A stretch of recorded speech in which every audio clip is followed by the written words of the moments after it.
What's up, listeners? Welcome to Predator vs. Movies. I'm Alex. I'm Peter. I'm Aiden. Peter's back! Oh my Peter's god, Peter's back! That's crazy. And this here is a podcast where we discuss and review the latest movie releases. We're going to start off with a non-spoiler review before diving into a deep discussion of the film. Then we're going to ask the most important question. Would this movie be better if the alien from Predator was in it? This week we're going to be reviewing Wes Anderson's latest film, Asteroid City. But before we get into that, we have some news. First news, I am sick. And I sound weird, so there's your heads up. That's why you have the accent. Yes, I'm sick. As you can tell, my voice sounds a little bit different today. So if you're really sick, you'll do it the whole time. Yes. Absolutely. That's... no, I will not. I will lose it immediately. First news. I'm still doing it. It's going to just trail in and out. Donald Glover is going to be in the Community movie. 6 seasons in a movie, and he's back on the team. Because for a while he wasn't. Go. Do we think this movie's going to be good? That's a question. No. You don't? I don't know what to think, honestly. I wonder, like... I don't know what the premise is going to be, but I could see them doing something fun. I bet here's my bet, is that Abed knows that it's a movie, and he's like directing a Community movie based on their experiences in the community college. That's my guess. And it's going to be very meta. That can make sense. Yeah, I do think... Sorry, go ahead. Take your turn. I was just going to say, yeah, I think Abed knowing it's a movie and recognizing it's a movie is like a given. Like, no matter what, that's going to be part of it. I just hope they respect what happened in the TV show, because like technically Troy left, in a place where he went to do his own thing. So I hope they give him a good reason to come back. Love Troy though. Well, there was a time limit on it too. Wasn't he just like sailing the world for like 2 years? So he could just be back. That's true. Yeah, I think it's fun though. I love the ensemble of Community. I think it's brilliant. Like out of all the sitcoms I've seen, probably my favorite. It's a good show. It's definitely up there for me. Yeah. Has there ever been a good? Can you guys name a good TV show movie? And I've already thought of one that I haven't seen, but I'm sure the Twin Peaks fans are gonna say they're Fire Walk. Oh with Me yeah, movies. I love Fire Walk with Me. I haven't seen it, so I don't know. But that is a polarizing movie. I understand. It's not his most well reviewed movie, but that is potentially. Probably not, but I was gonna say it's potentially my favorite David Lynch film, but it's probably not, but It's actually up there. I love that movie.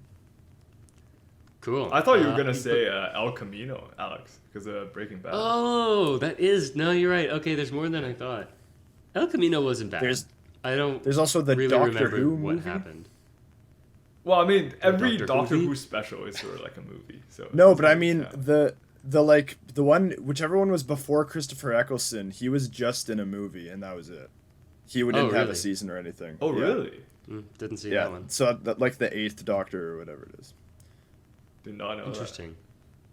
That. Yeah. I can't think of any other TV show movies. Oh, there was the one about the Simpsons. the Saints of Newark. I did see that movie as a kid. Yeah. I saw the Simpsons movie, Spider Pig. It's big stuff.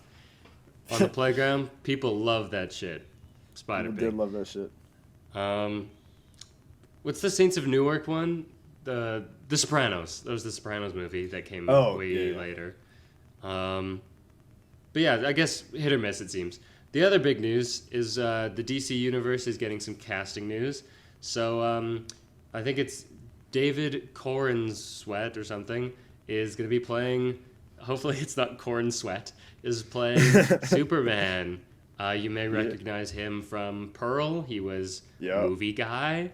Or from some other things. He's not a huge name. Other stuff. But he will be. It's funny, when I saw his name, I was like, oh man, another British guy? He's not British. That's just his name. He's American. Yeah, he also kind of has the demeanor of a British guy too. He looks that could just be because he looks like Henry Cavill, so that might be Yeah. the reason is that he just looks like him, and that's what I'm thinking of. Yeah, But I don't and know. then- Yeah, I'm excited that it's not like a super big name person, and I don't know. I don't know how much to think about this. I mean, I'm cool with it. I don't necessarily love when a huge star becomes a superhero. I think it's just as cool if someone who's under the radar. Some of the best superheroes we have are people who weren't huge celebrities that Absolutely. became more Yeah. famous because of it. And then also I should mention our his romantic lead was also cast. Rachel Brosnahan, I believe, is playing Lois Lane, and she is from The Marvelous Mrs. Maisel. I need to watch that show. People like that. And the show The Golden Arm from that one What? Squibby or whatever it is. What the fuck was Oh, that one nice. like Quibi. failed Quibi? app? Yeah, Quibi. That's what it is. Not That's not crazy. Squibby. Yeah, she was in that too. Very nice. But honestly, I feel Yeah. like if we look back on like the DC casting stuff, like they often cast like big name actors for Batman, but I feel like Superman is like one of the roles where they can actually get a little more creative, cast some more, I guess, more indie type actors compared to the popular ones like Robert Pattinson, Sure. Christian Bale, Ben Affleck. Sure. Who would you guys... So Nicholas Hoult famously was up for both the new Batman and the new Superman and lost to both. Who would you cast him as in the DC universe? Well, I did see that he was potentially shortlisted as Lex Luthor. Yeah, as well. yeah, he did. And I don't know. I think he could do a good job of that. I think that he kind of has. I feel like I've seen him play bad rich guy multiple times. But the And thing so is, I feel like we've only seen him to play like the goofy guy. You know what I mean? Sure. Like in the menu, Yeah, in the Great. the great. Yeah. Like goofy loser a lot of the time. Yeah. Kind of like Like really that is literally just annoying. gonna be like another Jesse Eisenberg clone as Lex Luthor. Yeah, I feel like they will realize that they can't do that. I feel like they will take the criticism to heart on that one. Okay. I think, yeah. And also they were talking about doing Apex Lex. Or that was a rumor, which is supposedly like a very strong Lex. Or one who is... I don't know if it's a different universe or something, but it's Lex Luthor who is also super strong. Weird stuff. I don't know what that's about, but I could see Nicholas Hoult. This is something I saw on Twitter and I thought was so funny. Is someone suggested that he should be playing people like Killer Moth, and I just found that so funny. What? Like the That's so the random. Z That'd be a Z slap in tier the face. Batman villain. That's so funny to play Killer Moth. I actually want did you guys ever play the Lego Batman games? No. Yeah. I always found Killer Moth so funny, and I was like, man, Killer Moth would be awesome. He could kill that role. Maybe Kill that also, like- moth. Yeah, he would. Maybe like Hugo Strange would be another good one, like a Batman villain. But Oh yeah, definitely like that's it's like the doctor guy. Yeah. yeah, definitely like a loser guy though. Who's Hugo Strange? Yeah, definitely some kind of like fucking dork. Like that's where I see him for sure. That's why I feel so bad about Nicholas Hoult. 'Cause, like, just on Twitter, everyone's like, man, he needs to play like the slimiest little nerd fucker. And it's like, man, it sucks to be him right now. Play to your strengths, I guess. Hugo Strange is a scientist who, in certain canon of the Batman lore, is like involved in some of the creation of the monsters or something. He makes monsters basically. He was in He's Gotham. usually- I remember that. Yeah. He's usually associated with Arkham Asylum. Yeah, I'm not sure if he created any of like the famous Batman villains, but like in the Gotham show he did. But I'm sure they changed that. Anyways, that's probably enough for news. Trailer Park. Vroom, vroom, vroom. I forgot. I like Bro, short you're circuited. late. I forgot what it was. I forgot, dude. Whatever. We're there. The gates have been unlocked. We're in the park. We have one trailer this week. The Coen brother, whose name... Fuck. 1 second. Ethan. The Coen... Ethan Coen. Is it? It It is. is Ethan Coen. The Yep. Ethan Coen of the Coen brothers has made his own movie separate from his brother, following his brother's footsteps. Joel, who did the Macbeth movie. I'm not in a theater, I could say it. Movie by himself. Now Ethan's doing one by himself, and he's doing a really quirky lesbian car chase across America, road trip, gangster comedy thing. It looks fun. Yeah, it looks super fun. I will be there. I'll say that. I Nice. will be there in theater watching that one. And it's got Margaret Qualley and the person whose Beanie name... Feldstein's in it. Oh, she's in it, yeah. And Pedro Pascal's in it. And Yep. Matt Matt Damon's Damon's in it. in it too, right? Matt Damon and is in someone it, who- yeah. Yeah. Someone who I've seen around but have not like remembered her name yet. Geraldine Viswanathan. I've seen her in things just around town, you know, but around the town that is LA, I suppose. Yeah. But so she was in Bad Education and a bunch of movies I haven't seen. I guess I've seen her in trailers and stuff. Anyways, doesn't matter. She's in this, and she was also in a trailer for the Beanie Babies movie. Did you see that one with Zach Galifianakis? I did That's not. another trailer. Is that That was- yet another movie about guy who made product? Yes, my yes, I God, didn't dude. know this. It's another one added to the list. So I guess that's another trailer. Probably I just saw. It's an Apple movie. So Apple has two because they did Tetris as well, and it's Zach Galifianakis who shaved maybe for the first time in I his saw entire it. I saw life. the poster. Yeah. Cursed image, and our favorite chaotic. Elizabeth Banks, I believe, is the other. But is she directing Geraldine. though? Because it's only chaotic if she directed it though. I also have no idea what the movie is called. Beanie Babies. Because there's only so much chaos you can inject just by I know, right? directing It's it. called The Beanie Bubble, and it is not directed by her. It's directed by Kristen Gore and Damien Kulash. And yes, it stars. So I'm still not done with the main cast. Zach Galifianakis, Elizabeth Banks, Geraldine Viswanathan, and Sarah Snook from Succession. Of Shiv Roy from Succession. Succession is also in it. It looks weird, and I probably will not like it. But that trailer came out this week. But I think that's enough for our preamble. We watched a movie this week, did we not, Aiden? We sure did, and it's called Asteroid City, and it was directed and written by the man known as Wes Anderson. And we got a hell of a cast going on here. So it's starring Jason, just to name a few. I won't go through the whole list. Just to name a few. Jason Schwartzman, Scarlett Johansson, Tom Hanks, Jeffrey Wright, Tilda Swinton, Bryan Cranston, Edward Norton, Adrian Brody, Liev Schreiber, Hope Davis, Stephen Park. I'm already halfway through. I'll do the whole thing. Rupert Friend, Maya Hawke, Steve Carell, Matt Dillon, Hong Chow, Willem Dafoe. Wait, when was she in it? Margot Robbie, Willem Dafoe Tony was a Revolori, teacher. Jake Ryan, Jeff Goldblum. No, Hong Chow. Oh, she was the wife She of was Adrian Brody. Oh, okay. That's yeah, getting yeah. a divorce. Oh, that's a spoiler. Oops. Oh, oops. Sorry. Cinematography by Robert Yauman. Edited by Barney Pilling. We don't usually do that, but I added it anyway. It was released May 23rd at Cannes, but then got a general U.S. release June 16th. Runtime 105 Too minutes. much information. Okay, Dude, it's just we're gonna be 100 20 minutes of You're just Aiden prolonging reading it. the You're just information. prolonging it. You guys are prolonging it. I'm going. Running time was 105 minutes. Coming in, that's a pretty tight run time. Budget was 25 mil, and as of now, it has made 18.3 million. Hell yeah, let's go. Very nice. Now, before we talk about this movie, we have to play a game. This game is called Predacritic. And you don't get to know the rules, I guess. Somebody can play.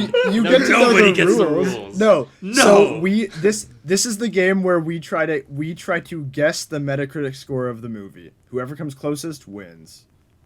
Hell yeah. Good summary. You can do it if you want. It's just a suggestion. No. Dude, Aiden's taking over this Just episode. gonna play the freaking game. We're just gonna play the game. I'm clicking the spin button on the Okay. friggin' wheel. Spin and Okay, spin I and go spin. first. Okay. Yeah, just a bad day for you. 85. 85. Nice. Solid. Solid. Oh, we can actually play the game properly because there's 3 of us. Yeah. It's not just the Yes. over/under thing. Okay, Yeah. Peter's Dude, I next. feel like the 2 people Metacritic thing is so scary because like you either win or you lose. There's no in between. Peter, it's Yeah. your turn. I think it's a solid 80%. Interesting. Dude, don't Now, you dare do I play play- the game, bro. Do I play it safe or Don't. do I go with my gut? My gut is actually that it's lower than both of your guesses. Yeah, But do yeah. I- I can see that. Do I do that or do I play the game? Hell yeah. I think you'll That win is the if you do question. that, to be honest. If you go low. Mind games. You're playing some mind games. You know what? I'm gonna be bold. 79. Bro, that's not even bold. that. Dude, that's bold. Oh my god. Why would I Okay. guess anything lower than that? Well, as Matt Damon likes to say in those crypto commercials, fortune favors the bold, and it is Let's in fact go. a 74. So I lose. Dude, I this told time, you. and I told you. it Go wins. low. I Thank you, I was should've. too hasty, but as the winner I will of say the game, That's low for me. We'll get into it, but yeah. okay, as the winner of the game that shall not be explained, I'm The game no was explained. tomfoolery. That's not what happened. No tomfoolery for me this time. I'm a serious man, directed by both of the Coen brothers. Aiden gets to give the non-spoiler reaction first. Go I sure do. champ. I liked this movie a lot.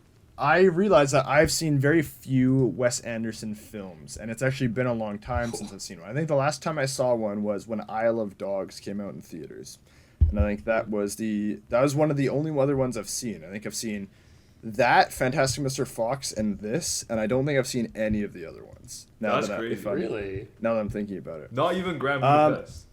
I've not seen Grand Budapest Hotel. That's That's insane. crazy. But yeah, I very much appreciate this style. I think it's really interesting how the characters don't motivate the camera movement. The camera movement motivates the characters. The camera, or not just the movement. The camera motivates the characters. Like the camera determines blocking and all of that. I think for the most part, I would say at least. And I think that like the intricacy is like top notch here. There's so much detail. There's so much to appreciate here. I love the blocking a lot of the time. Like even just on static shots, just the way characters are stacked up in frame, I think is awesome. I think it works really well to have this style that provides some emotional distance from the characters, from the story. You know, like we're not invited into their perspective, and so we don't, in a sense, we don't get to empathize with them in the same way. But I think that it's actually really effective in this movie. Yeah, I will say I really like the writing.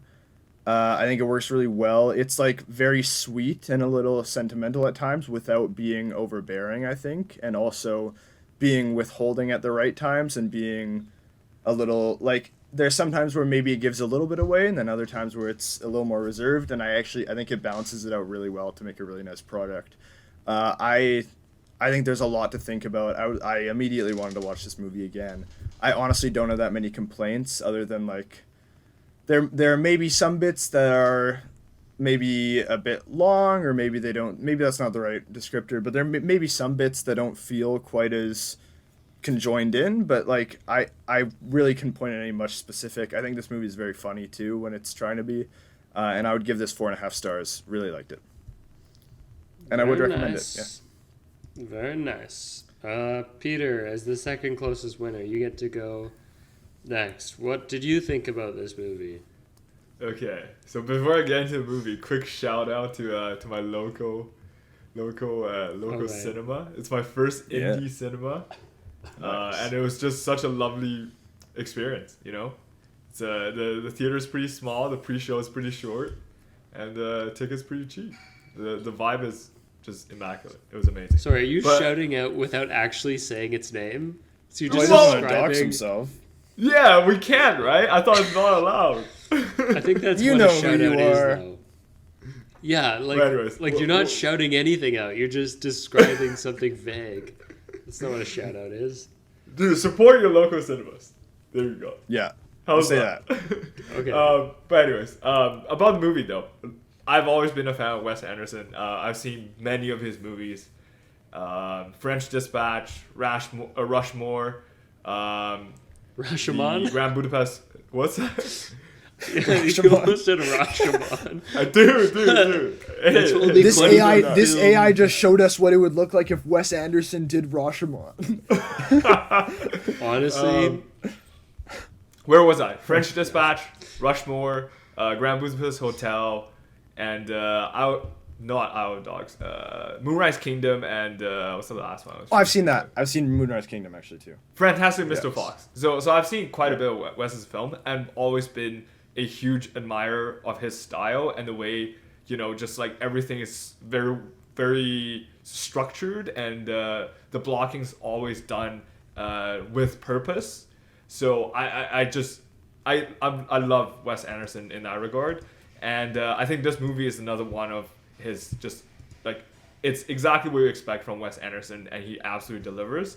I don't think this movie is as high for me, like it didn't peak as high compared to something like Moonrise Kingdom or Grand Budapest, but it's definitely got everything that you love from Wes Anderson there. Like it's a great story, like Aiden said. I really love the way Aiden described it. It's like it gives you emotional moments, but it was never overbearing about it. It's just like it brushes over some like really key moments sometimes, but like at the moment you're like, oh, this is just like it's funny in the moment, ha ha ha. But then you think about it afterwards, and it's like, oh, that's actually a really deep moment, and I really love that from Wes. Again, beautifully shot. The cast is great, but yeah, like I really enjoyed the film. It was a 4 out of 5 for me, and I'll recommend everyone to see it. And of course, very, very funny, like Aiden said. It's a hilarious film. very nice. Yeah. My turn. I love this movie. As of today, and I'll get into this later, I've now seen the entire Wes Anderson filmography. I haven't seen his short films, but I've seen every single one of his movies. And this is probably one of my favorites. There might be a bit of recency bias going on there, but I really, really like this one. Part of it is aesthetics.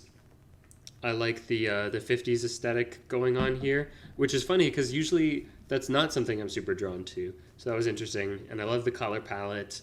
The kind of like Midwestern, and I don't really want to get into spoiler territory, but space-related stuff is very interesting to me, and I found that particularly resonant. It's funny, great cast, and also like most Wes Anderson films, deep melancholy under the surface, and I think that is done particularly well here. And I really liked how he played with structure, which he's been kind of playing around with more and more recently. And I think this was like the French Dispatch, which I liked a lot, but with a kind of more clear central narrative as well. So it's kind of the best of both worlds, I'd say. So I'll leave it at that. I gave it a 4.5. Yeah, I thought this was great, and I would definitely recommend this. Now, unfortunately, I lost that little game we play. So now I have to summarize this movie, and I have 2 minutes to do so. Pew pew pew pew pew. Spoilers. Spoiler alert. Oh yeah, now we're gonna spoil this thing. So here I go. So this movie is actually a play. Then there's two kind of narratives going on at the same time. It's the production, like the behind the scenes of the play being made, and it cuts in between that, which is in black and white, and the world of the play, which is in color and set in this place called Asteroid City. Jason Schwartzman his wife died 3 weeks ago, and he hasn't told his kids. He tells his kids, one of whom is a junior astronomer, and they've come to this small town to do like a competition with a bunch of junior astronomers who made cool gadgets. And then eventually an alien comes and takes a meteorite that made the town famous. And then they're under quarantine because the alien came. And then what even the fuck happens? They're in quarantine for a while. The kids send a message out of town to like their high school newspaper and break the news that aliens have come. 7 days later, which is how long the quarantine has to last, the quarantine is about to be undone when the alien comes back and puts back the meteorite and then leaves again. Panic ensues, and Jason Schwartzman leaves the crater into the real world. So he breaks the fourth wall, I suppose, and is now in the world of the play, in the real world. And he's concerned that he doesn't understand the meaning of the play. And he talks to Margot Robbie, who was going to play his wife in the movie and is in a picture of his wife, but was eventually cut from the play. And they say some words, and then I guess he goes back. And then he and Tom Hanks, who is his dead wife's dad, and the kids, his 3 daughters as well, they all go back to Tom Hanks' place in the end. Also, Jason Schwartzman has a thing with Black Widow, whatever her name is. Sure does. Dude, you're just gonna cut Edward Norton out of this movie, eh? Look, I had 2 minutes, I'm kidding, and a I'm lot kidding, I'm happens. I think I did a decent job. But yeah, Edward Norton wrote the play. You happy? Is that what you wanted to hear? That's pretty good. Anything crucial I missed? I think any gaps we could fill in as we go. Fair enough. Okay, you know what time it is. We actually haven't done this segment in quite some time because I keep forgetting to put it down. Guys, what was your favorite part? Let's hear from Peter first. Sure. I have so many. So I'm going to start with a short and sweet one. So, yeah, I'll start with the short and sweet one, and then we'll do our rounds, do the thing. Thank you. Actually, one of my favorite moments from the movie is actually when the movie opened. We opened from like a train going through this random town, and then as you go through, you see different compartments of the train, and then one of them is literally a nuclear bomb, and it says "Do not detonate, President's orders," and I immediately that cracked me up, and thankfully there were people in the theater laughing with me. I thought I'll be the only one laughing, but that was hilarious. Love that. I actually really love that opening too. Just like the music was such a great choice of song too, like the Freight Train song. I love that song now. And yeah, it was so cute. It was very clearly a model train at times, but also I think like a full size train because there were dudes on it. And then I just like reading what they were transporting, like avocados, pecans or pecans, almonds, tractors, 50s cars, all sorts of stuff. I thought I really liked that segment. I was like smiling. I was beaming in the theater, being like, "Yeah, this is cinema, baby." So great part. No, I think like there's specific shots that are a model. Specifically, I think like the bird's eye overhead one is model, and I think that the reason for that is probably budgetary. Like if you don't have much of a budget, it's not easy to get that shot. Like if you don't have like a huge crane or something. Like I don't like I'm just spitballing that. I think like any shot that they just couldn't get in person, that's probably what they did. Were you gonna say, Peter? And I think honestly, like a model shot fits Wes Anderson's style more. Oh, than for like sure. Like a real shot, because I feel like Wes Anderson. Like, even though, like, I feel like a lot of Wes Anderson is similar to Nolan in the sense, like, he doesn't really use CGI much. Like, he uses real world a lot more. But, like, Nolan is supposed to transport you to the real world. Like, you can see this happening in the real world. But Wes Anderson transports you to a different world where it's more fantastical. So it's almost, by doing it with models, it's almost makes conveying that message a lot easier, in my opinion. I think it's also like a world that there are always films that are very aware of their construction, I think, and are very like often like point to the fact that that this is a film that has been produced. This is a story that has been. These are characters who have been set in place. Like, and I think you see that in like the blocking, and I think you see that in like the writing and the directing of actors, the way they deliver lines, and I think that's especially at the forefront of this movie. And so I think like which is why I think that like his style is such a good mesh for the narrative and themes of what's going on here, because I think a lot of the theme of this movie has to do with the construction of narratives and stories and what that means for us as people. Aiden, what would you say was your favorite part of this here movie? I wish I could remember exactly what the line was, but I guess this is a whole part, and I there's this line that I loved so much, and it's when Jason Schwartzman comes off of the play, and he is talking to Edward Norton, and he's asking like, I don't understand why my character burns his hand on the girl, like why did he do that?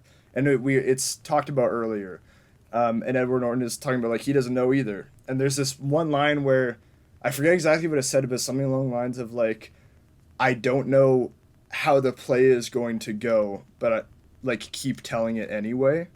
And I think like that's. I can help you with what the line was, because I did just watch it a few hours ago.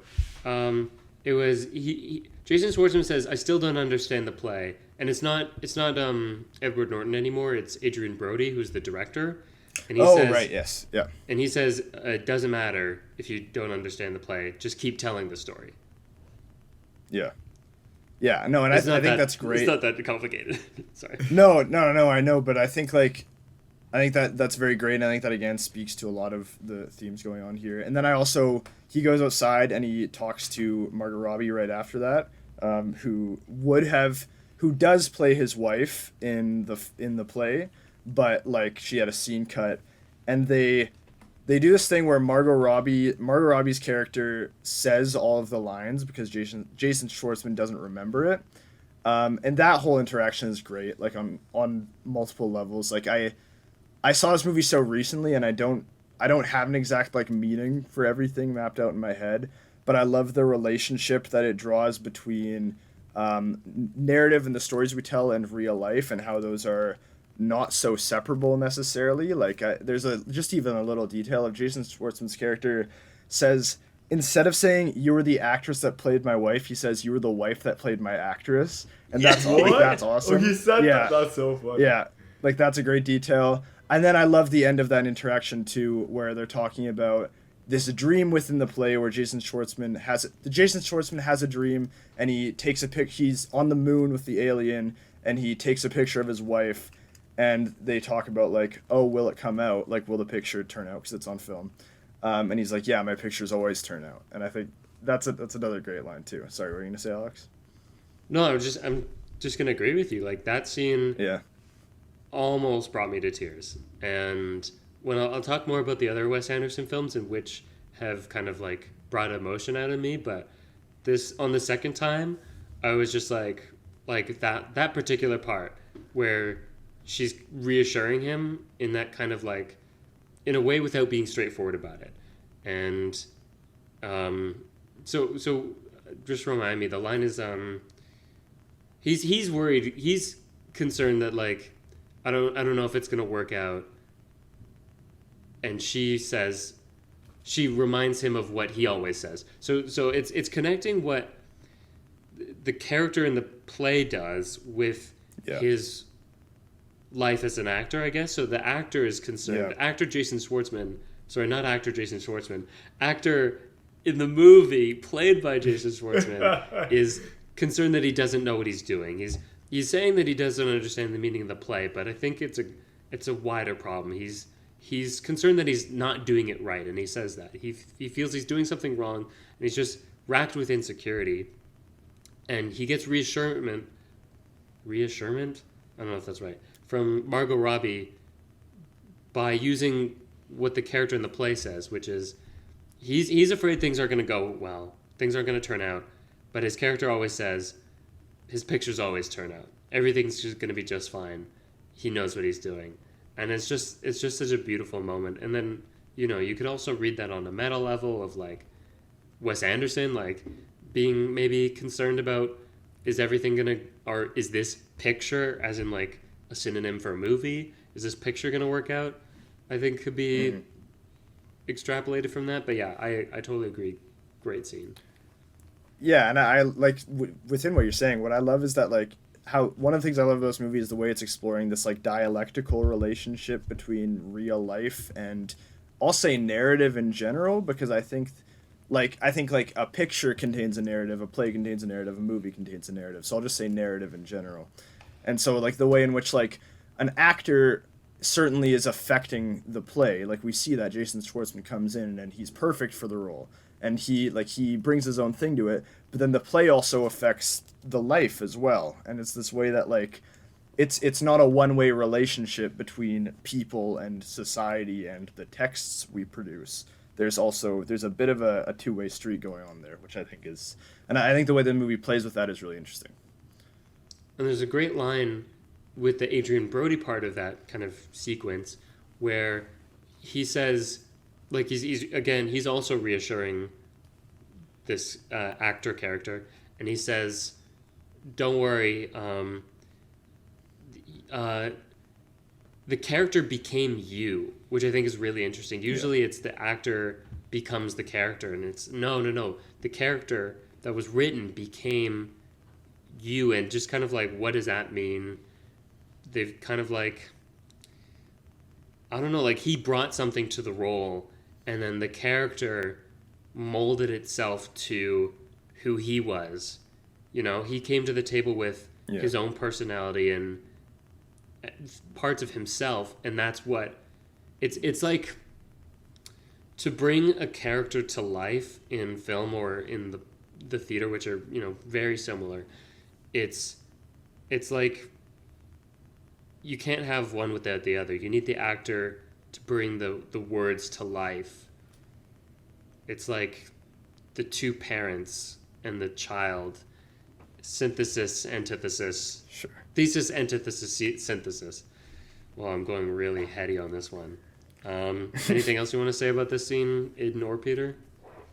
No, I could dive into some other stuff that I want to talk about, but I'll save that for later. It does relate to the scene, but I'll save it for later. Cool. Okay, I can share one of my favorite scenes. The part where that kid Dwight just made me laugh so hard. One of Maya Hawke's school children, when he starts singing his alien song. God, that was the funniest fucking thing.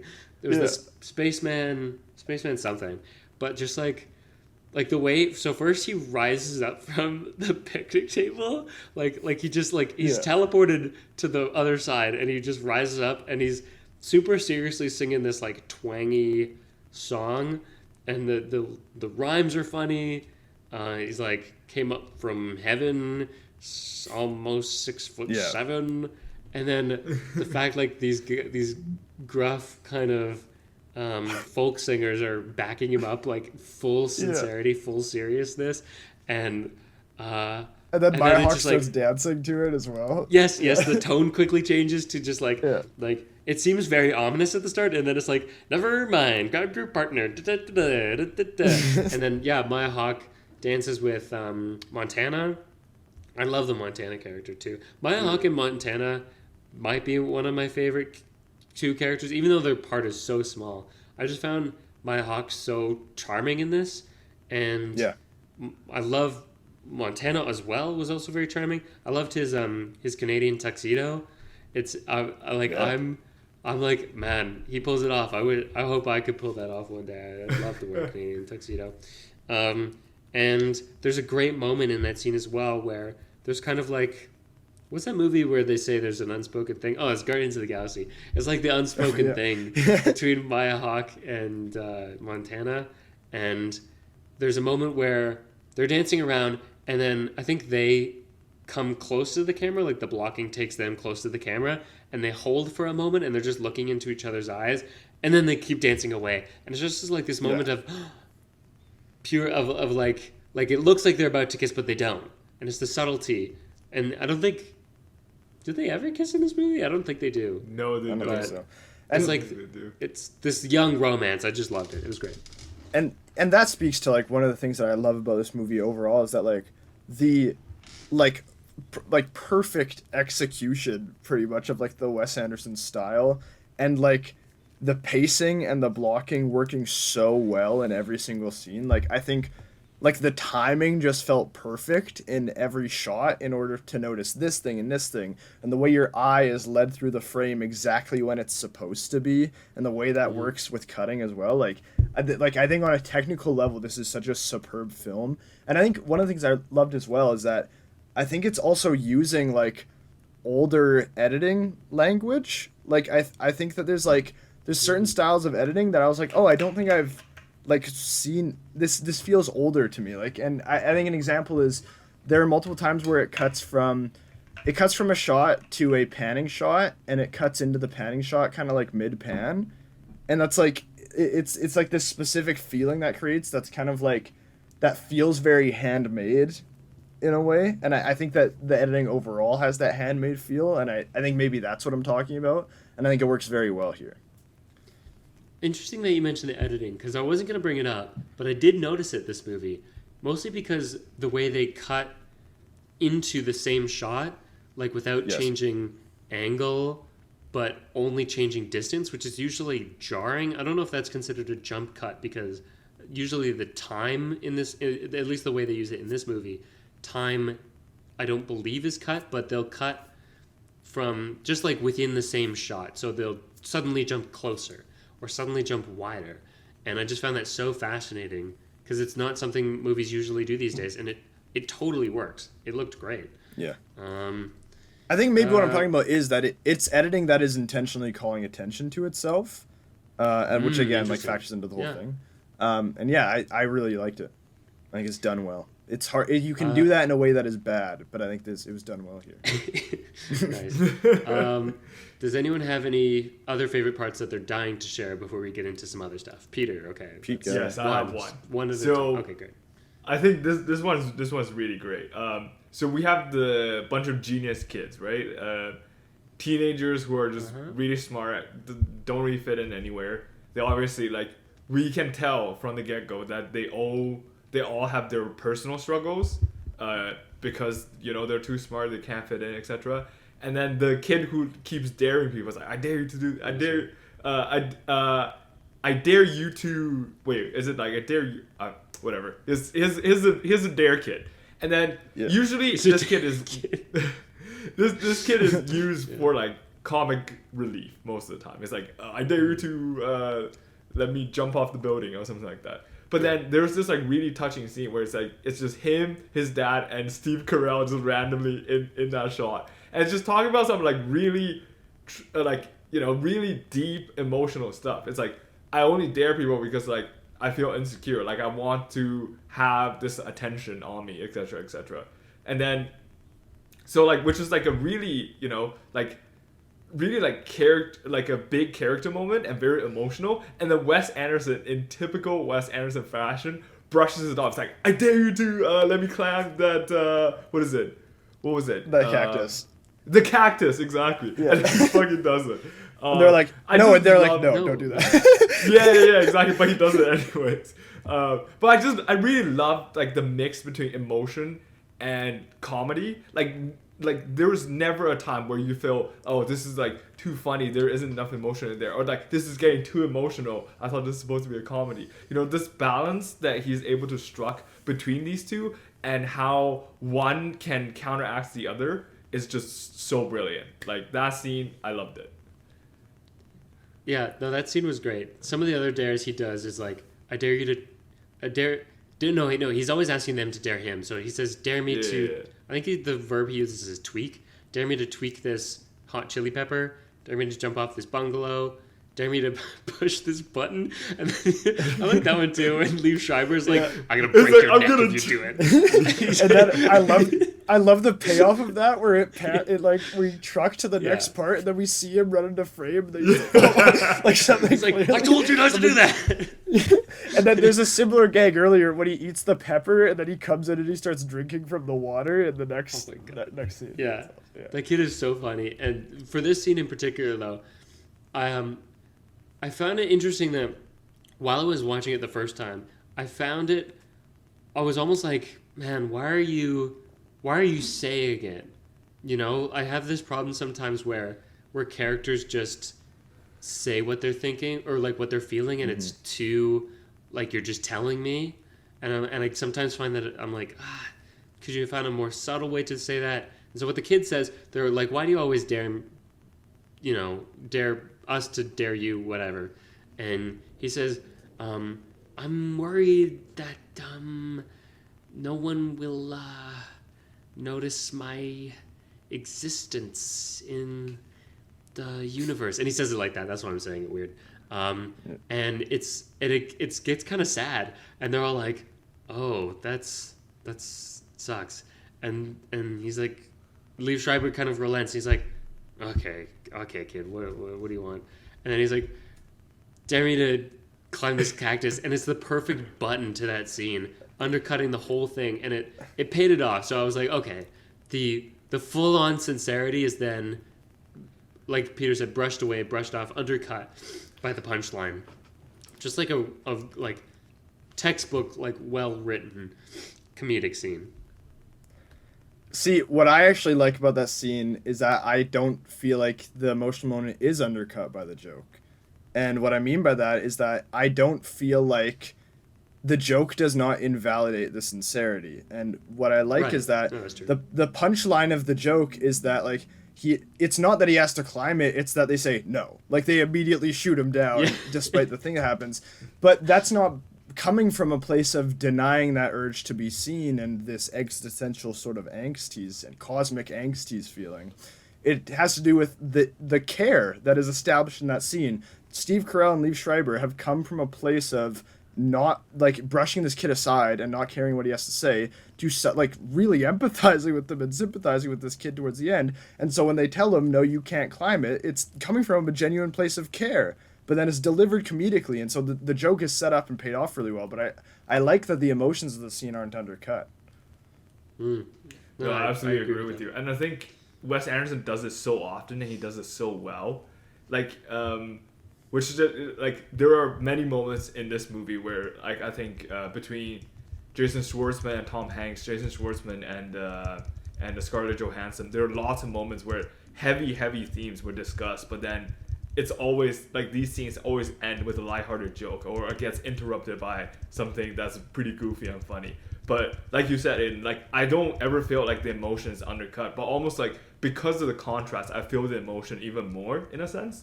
And like, he does it in his other films too, like in Grand Budapest, for example. Like, at the very end, it's like a very, very sad monologue, but like delivered in such a calm fashion. Oh, sorry, I'm not gonna get into spoilers, Aiden. So like, but like, sure.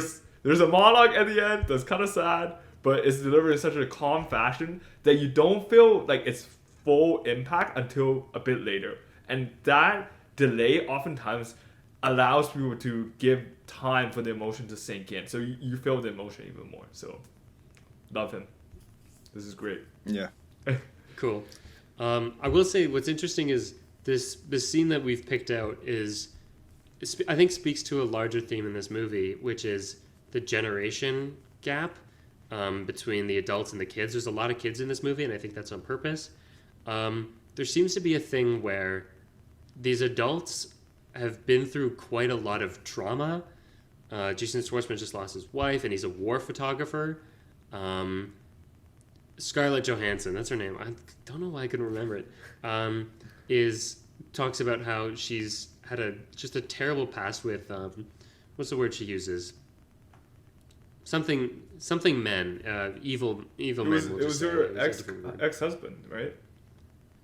Yes, but no, she says like just abusive men. She's had a history of, and within her own family before she got married a few times. Oh, right. Yeah, yes. The who plays Commissioner Gordon? What's his name? Jeffrey Wright. Jeffrey Wright's character talks about the trauma of growing up in kind of like the early 20th century, and the Great War. How his dad came back in a box because he died, and then there's another war. So these people who lived through several wars and just kind of a tougher time, and have kind of all become these kind of like repressed adults. And I think Liev Schreiber's an example of that, who's just kind of like, he's just angry all the time. And these kids who are so full of wonder, and they're looking out into space, and there's these kids who feel like they don't fit in, and the adults don't understand them, and like the other kids don't understand them. And I don't know if I have like an answer to this. I'm just pointing out just like there's something going on there, and I find it really interesting. And I think also the fact that Maya Hawke has a group of school children, I think, is part of that as well. Yeah, I don't know. Do you guys see any Yeah, kind of message in Peter, there? your hand up. Yeah, so just a quick addition to that, and I find it like the way you describe it is so interesting because out of all the adults, one adult stands out to me, which is Tilda Swinton's character. She's like the only one of these adults that, like, at least like we didn't really get any information about her past or trauma. I think she didn't fit in or something maybe, but like she still has the childhood innocence that the kids have, which is I guess one of the reasons why she got along with the kids so well. And she calls one of the theories she's trying to prove celestial flirtation. It's like I got what, like nipples burned into my eyes because like she looked at two stars who look like nipples. No, not nipples. It's ellipses, like the ... That's called an ellipsis. No, when she was talking to Jason No, Schwartzman's dude, it's son. not nipples. It's never No, been nipples. I'm certain. No, I'm I not swear being to weird. God. I swear. No, Yo, it's I ellipses. swear to God, she said nipples. Dude, you're just wrong. No. Dude, okay, Alex, yo- let him give the specific example, and then you can respond. Oh my God, they were in the communication tent, alone, and then they were like basically like she's offering him. It's like, yo, if you want to come back, I'm always here to mentor you and shit like that. And then they talked about like some weird like stuff that they've seen like in the sky, and she talked about like she saw like two nipples. She saw two stars that looked like nipples.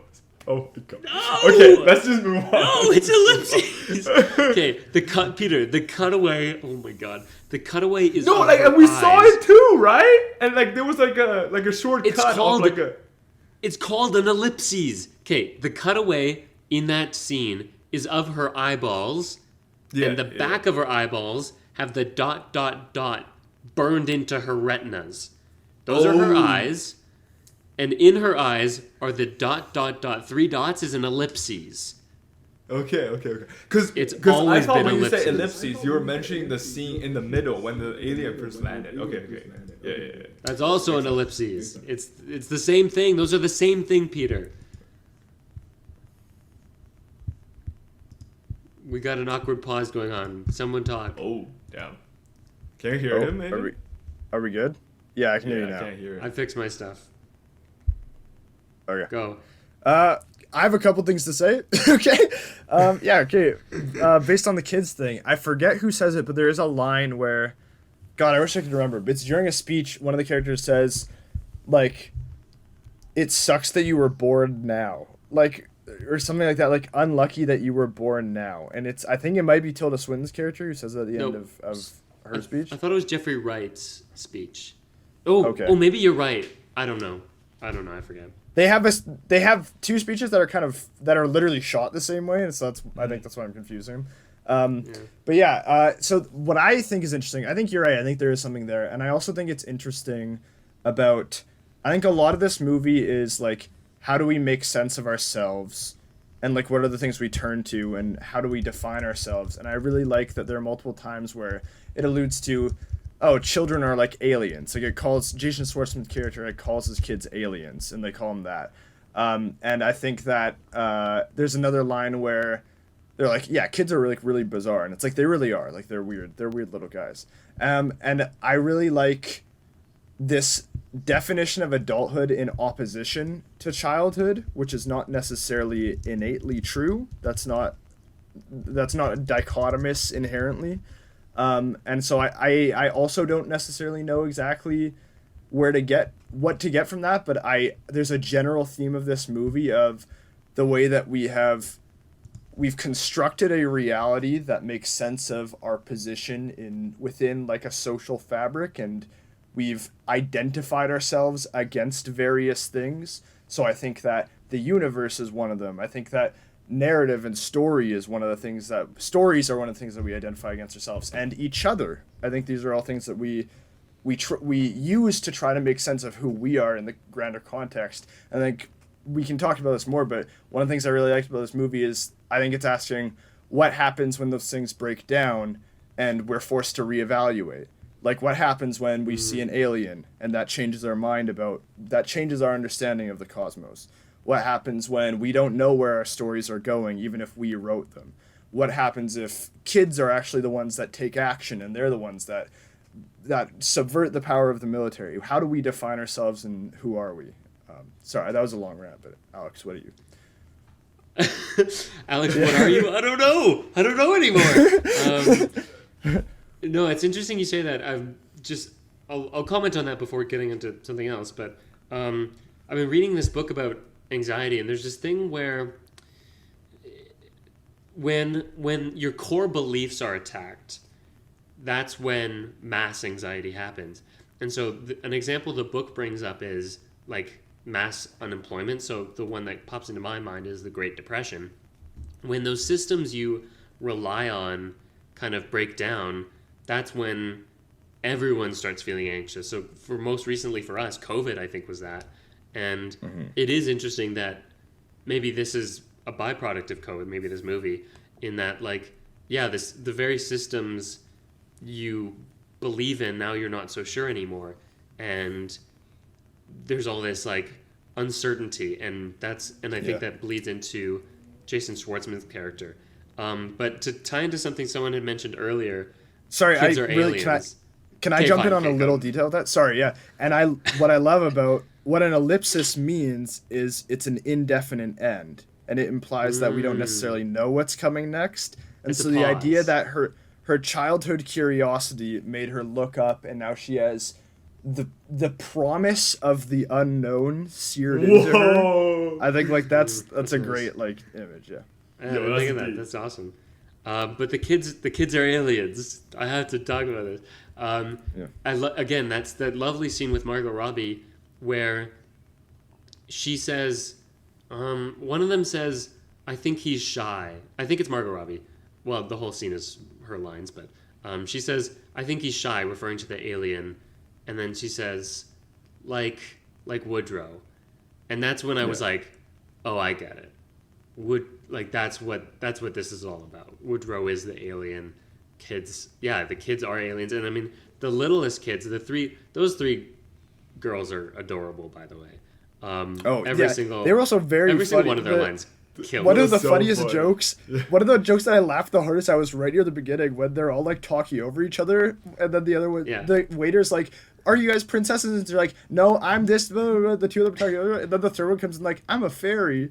The first two were like, we're witches or some shit, right? Yeah. No, one of them says, "I'm a witch." The next one says, "I'm a mummy," and it's like a long like monologue about the type of mummy and like came back to life with no head, and then the last one's a fairy. But they also say like we're aliens, but that's after the alien comes. And I've heard that this is like this movie is Wes's response to being a parent, and I think that couldn't be clearer in that like he's trying to understand children, and like they're these weird aliens that I'll never understand. And it's like the more he learns, like the more he goes on with the process, the more he learns, like the less the less he realizes he knows, and that's like similar to like the theme of like just space exploration in general. I think like I love how they tie that to the idea of like writing, and how like I've definitely written things where I'm like, I don't know what this means, but this is the right thing, and it seems like the right thing. I don't know why this happens. And I love that I love like that whole tie-in as well. This idea of like not ever really understanding like the mysteries that are inherent around us. Yeah, no, the bit about the question that they keep asking is, why does Augie burn his hand on the quickie grill? And I just love that they're always referring it to as the quickie grill.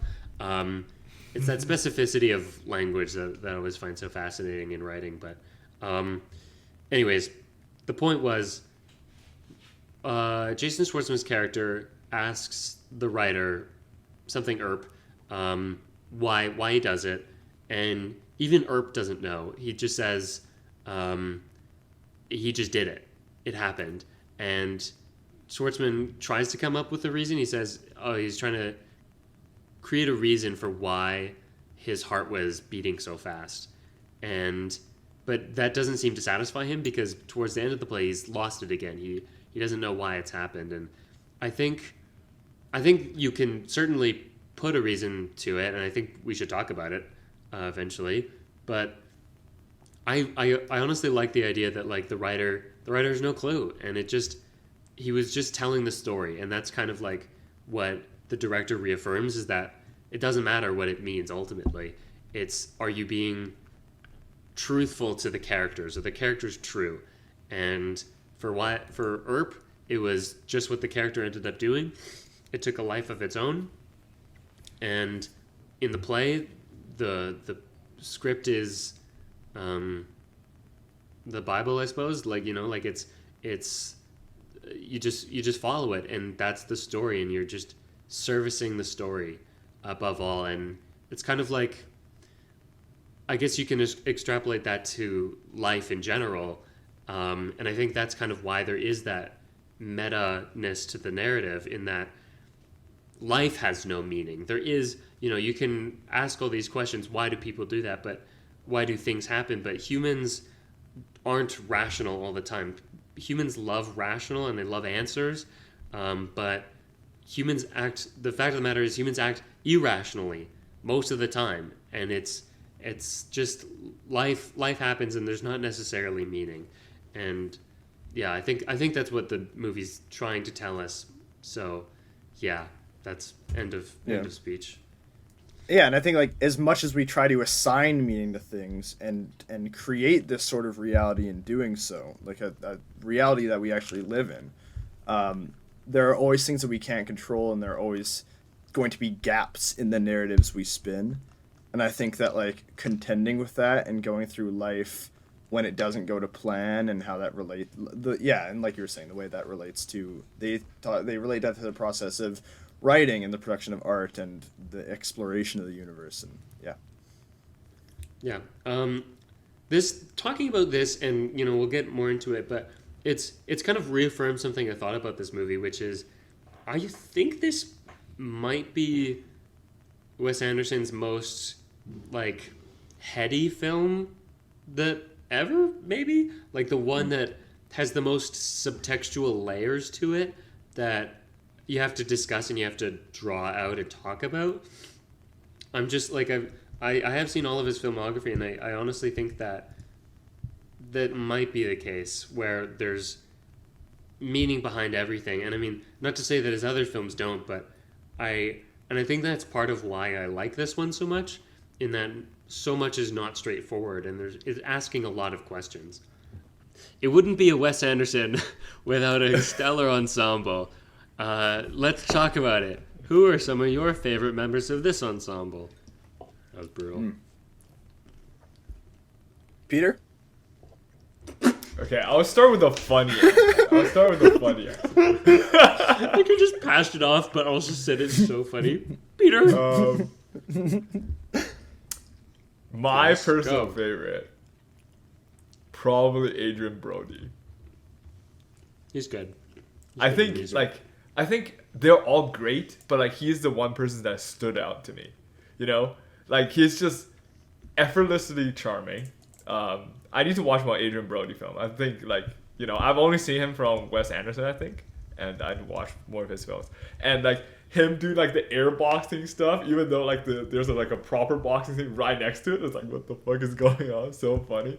And then the way he interacts with his wife, who apparently they're getting a divorce, is hilarious. And also it's just like his sort of we don't really, like, he doesn't really talk about his dedication to the art, but then like from his actions and then the context of some of the things he says, like you can just clearly tell like he's very devoted. He literally lives in the theater, stuff like that. I think he's just like overall very charming, charismatic character that I really like. I have another one that I really like, and I don't know why I didn't think of this immediately, because he's like the main guy, but Jason Schwartzman I think is really, really incredible in this movie. I really like. He had Jason me Schwartzman. like, he had me hooked from the very beginning here. I think that he is doing such a good job of doing that subdued Wes Anderson style, but like I think there's actually a lot of like visceral emotion behind every line he gives. Like especially in the beginning when he's talking to his kids and he's telling them about the fact that their mom's dead. Like I was like there with I cried during that scene, and that was like not far into the movie. Like we were barely into it, and I was already like, oh man. And you guys know me, I'm not the biggest movie crier in the world, but this movie got me a couple times, and more often than not, it was Jason Schwartzman. Jason Schwartzman is a real Wes Anderson MVP. It's interesting. He was discovered by Wes Anderson, I believe, with Rushmore, which is like a crazy. It's actually become one of my favorite Wes Andersons, I've realized. And he's also one of the 3 leads of the Darjeeling Limited, and so those 2 plus this one make kind of like a very, very loose trilogy of Jason Schwartzman in the lead. And it's interesting how he's like grown from kid to the Darjeeling. He was late 20s, but still kind of like so young adult. And in that one, it's about the father who's died, and now he's the father, and it's just like watching my little boy grow up. Except he's much older than me. I agree, though. He's great. He's also very good in certain animated movies where he has spots. Yeah, I wonder which one. Yeah, so many people are in like so many like the same have people more are than in all one of the movie. movies. Yeah, the crossovers are insane. Margot Robbie crossover. Yeah. Who else? There was someone else who was like, oh, he's in Crossover. Yeah, That's just a funny way to characterize it. Yeah. For me, some of who do I really like in this? I had someone in mind. Well, I already mentioned I like Maya Hawke in Montana. Yeah. The 3 kids are just gems, Yeah. all of them. I like those guys. ScarJo, I think, surprised me. I'll she's start great. with that one. ScarJo, I was like pleasantly surprised because she's not someone that I like seek out for in movies. I think probably the Marvel movies didn't help her case. I think and also her in every kind of like real movie of hers that I've seen, I thought she's very good at. Every time it's like a real she's movie. talented. I don't know, not Bill Murray. Fake Bill Murray. Tom Hanks playing what was clearly the Bill Murray role. Tom Hanks is good. So surprising that this is his first Wes Anderson, though. Yeah, he seems like he'd fit right in be there. that guy. Same with Bryan Cranston, actually. Like the way he narrates just like feels so at home with Wes Anderson. Yeah. Did you have another one, Peter? You had your hand raised. I was gonna talk more about Jason Schwartzman, but I do have another one. I think I really love Mr. Brainiac. Brainiac is Yeah. The kid, like new kid. Yeah, he's awesome. You know, like how like this sort of awkward, nerdy kid stereotype. Like it's been like overplayed in pop His name is culture, Jake Ryan. You know, but like I think the way he delivers it is just so charming and then like realistic at the same time that I'm just like instantly, you know, like this character is amazing and I love this kid. You know. Yeah, I really love the way he walks. Like the actor does a really good job of like walking and posture within the character. Like he does this like kind of stiff like and almost like he's like always ready and he's always like peering as if he's always examining, and you can see it in his body language and the way he's walking. And I actually think he's like, especially for a young actor, I think he's adding a lot of characterization and a lot of little details, and I'm sure that's with a lot of direction from Wes Anderson, as I'm sure he gives every actor, but I don't think that's not fair to discount the actor himself, who actually I think is doing a great job with it. That kid, Jake Ryan, is actually a Wes Anderson grad. He's been in 2 of his other movies. He was in, do you guys want to guess, actually? This is fun. Just random. Which ones have kids? Moonrise Kingdom. Correct. But he would have yeah, been makes much sense. younger, like a little kid. And? Aiden, this one's for you. Is it Fantastic Mr. Fox? Does he do a voice? Nope. He would have been way too No, I feel like it will younger be a than later one. French Dispatch, maybe? that. No. No. I don't know. I don't know them well enough. Isle of Dogs. I Love Dogs. He was also... Oh, so I was on the right track. Let's Yeah, go. you were. Okay. He was also in Uncut Gems, Inside Llewyn Davis by the Oh, Coen yeah, brothers, yeah. and in 8th Grade by Bo Burnham. Like just Oh, like yeah, crazy yeah. filmog- Crazy. No, I He's knew been I'd seen he's him been all in over. That's on everything. fire. Anyways, some of the other ones I forgot, actors in the ensemble. Steve Carell. Is this also his Oh, first yeah. Wes Anderson? Because I like, think so. Yeah. just blew me away. He was. I think he Steve was Carell's a great actor. effortlessly funny. Just like Yeah. as soon as he came on screen, and he wasn't even like you know how you can go too goofy. He didn't do that. He was just like being his kind of like quirky, charming self, and that like sold me instantly. I was like, oh, I love this guy. And Liev Schreiber. I don't know when I started yeah. noticing Liev, but I really like Liev, and just kind of like picking him out in certain things. I've grown an appreciation for Liev over the years, and Jeffrey Wright. I mean, come on, Jeffrey freaking Wright. Love that guy. Dude, he's awesome. He's awesome. The Wes Anderson Yeah. aesthetic. Oh, sorry. You're gonna say something? No, I was gonna say I literally I don't think there's any cast member that is a weak link in the chain here. Absolutely I agree. not. I think they all We're do all great. fan- Oh, yo, crazy shout Oh, out to Jeff Goldblum who plays the alien. Oh yeah, okay. yeah, yeah. Like when yeah. he takes the mask off, it's just Jeff Goldblum. That was funny. That was so funny. That was a really good bit, and it really Yeah. the time I watched it today was not a packed theater, but the first time it was busy enough. Got a good laugh that first time. Wes Anderson is also known very well for his aesthetic, and has been copied quite a bit with AI, unfortunately.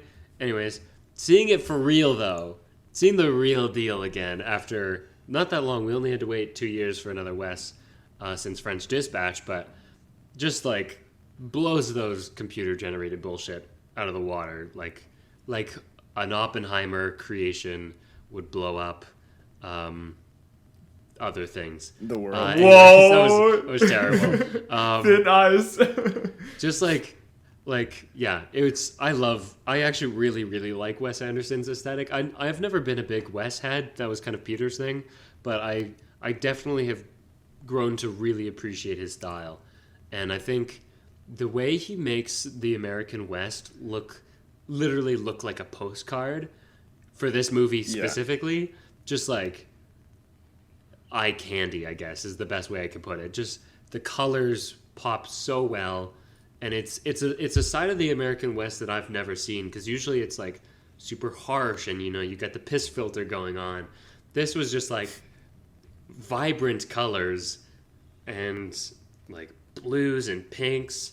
It was just truly It's it like was pastel gorgeous. kind of tones. Yeah. Yeah, no, I really liked it.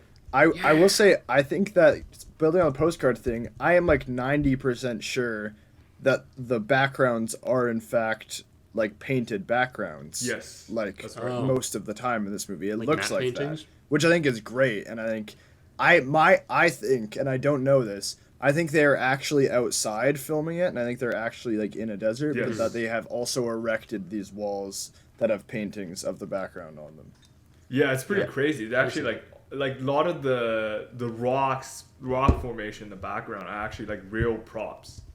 Oh, yeah. And they did film outdoor as well. So the behind the scene look in all Wes Anderson films are just all so intriguing.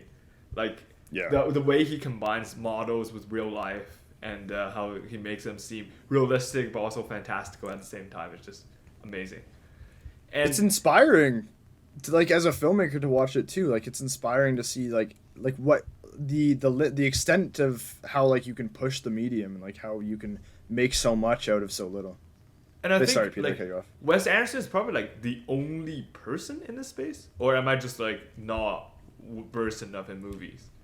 Because I feel like no other popular filmmakers I know do sort of like this style of this sort of like postcard, like symmetry aesthetic thing going on. Like I feel like Wes Anderson is the only one in this field.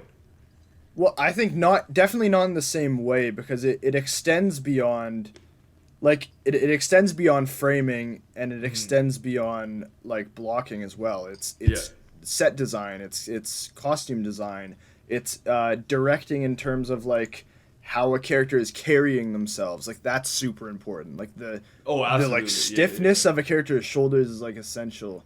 It's the color, it's like the lighting, like it's like a million things that are going into making this style authentic, which is that like yeah, I don't think anyone has ever I'm sure like there are tons of filmmakers that like pay close attention to symmetry and pay close attention to like staggering and blocking, like spacing, like that's a common thing. And it's also it's not like he invented the concept of like more of a neutral camera that kind of controls the characters more than the characters control it. But yeah, I do think it's unique considering the expanse of it all.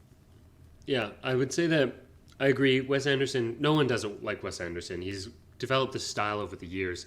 And it's actually funny looking at his previous films and watching it in order develop from like Bottle Rocket. You can see this first one has elements. You can see kind of the trucking shots. I think maybe there's a few of them where someone's running. It's trucking parallel and some other stuff. But really, it's not there.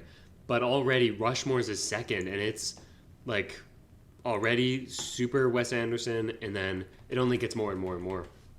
And I think what's like really interesting about Wes Anderson is this kind of thing. Someone mentioned this on Twitter, and it's the idea that the way he films these things are kind of detached, and it's an objective camera. It doesn't try to evoke the emotions of the characters.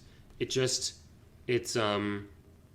guess objective is the best way to describe it, in that it's not trying to force the emotions. It just shows them as they are, I suppose. Yeah, just like presents them as facts almost.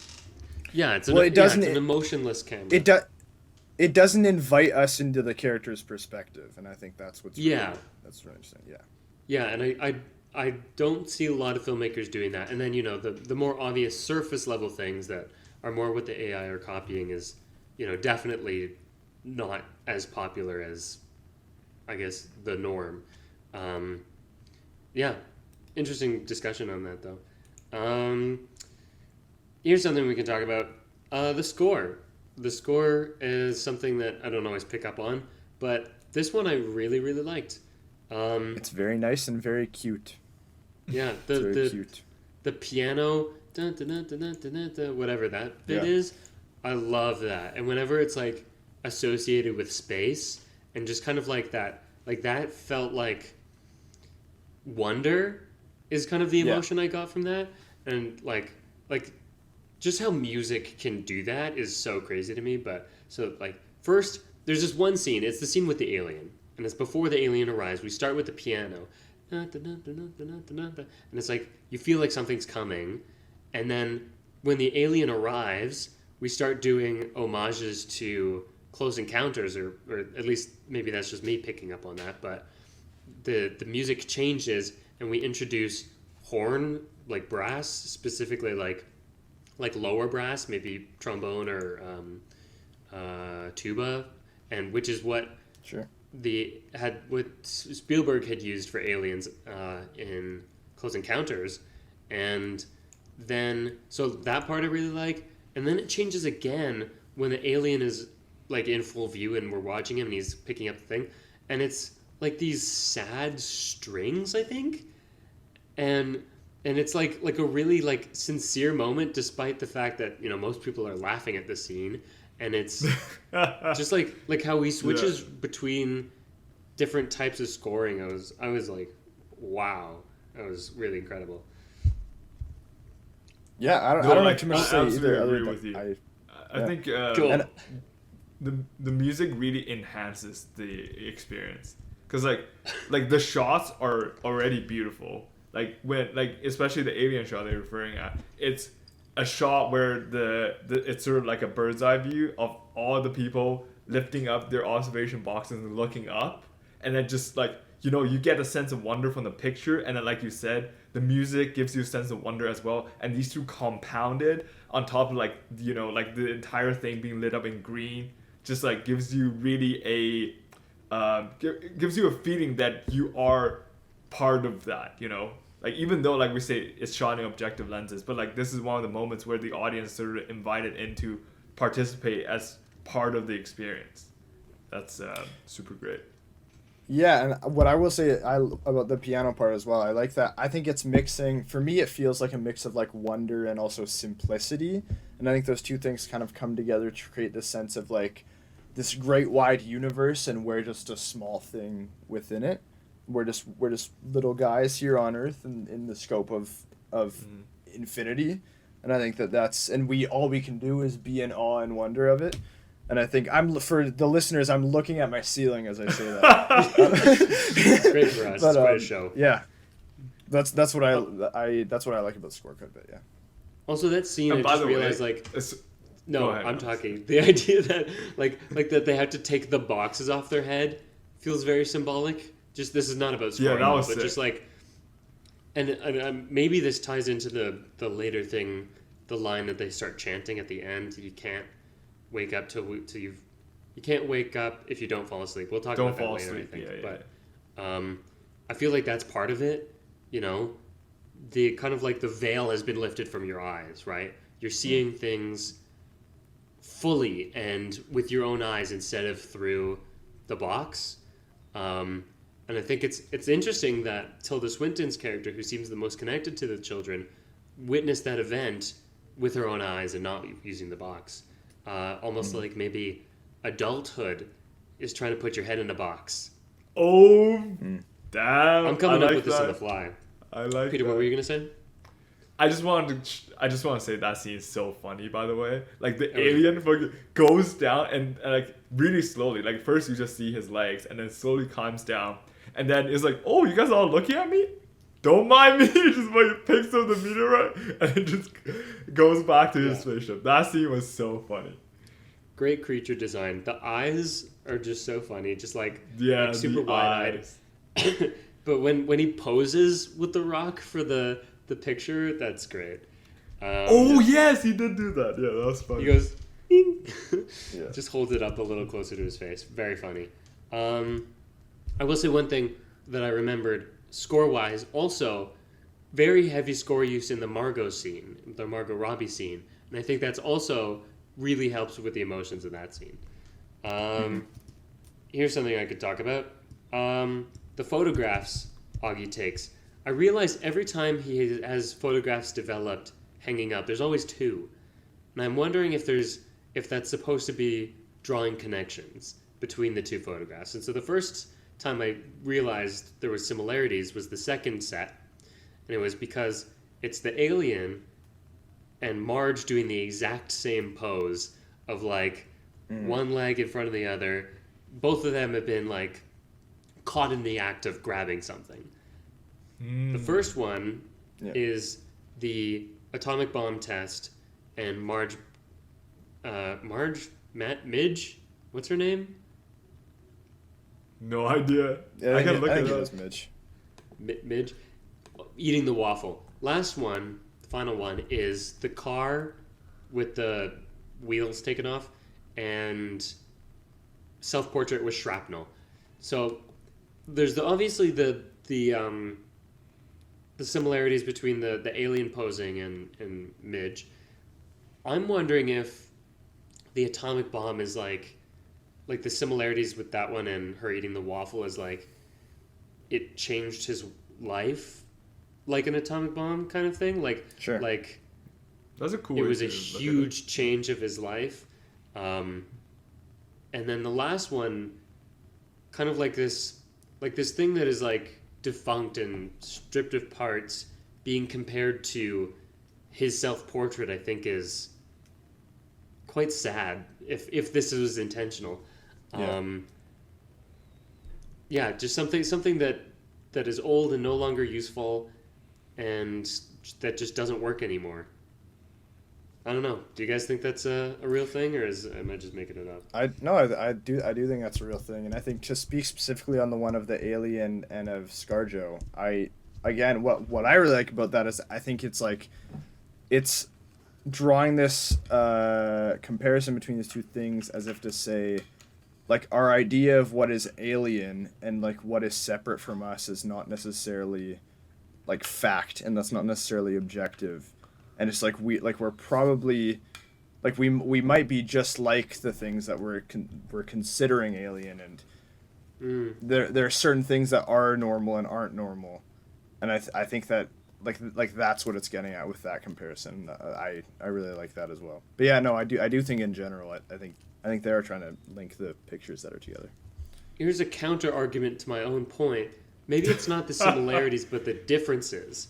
Like, what if it's like for the first one is what I'm thinking of specifically is one is violence, bomb, and the other one is love, right? Or attraction to this person, right?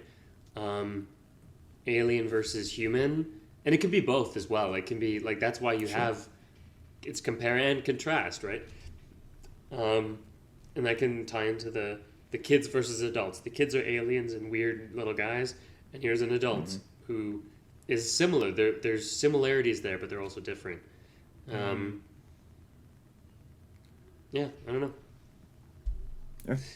Cool. Yeah. Yeah. Another thing about ScarJo and the scenes with the photographs are kind of maybe the central heart of the movie. The scenes between Midge and Augie, and that's where they kind of talk about grief and maybe I hate the word trauma, but the fact that I just love that it's these two, in ScarJo's words, what is it?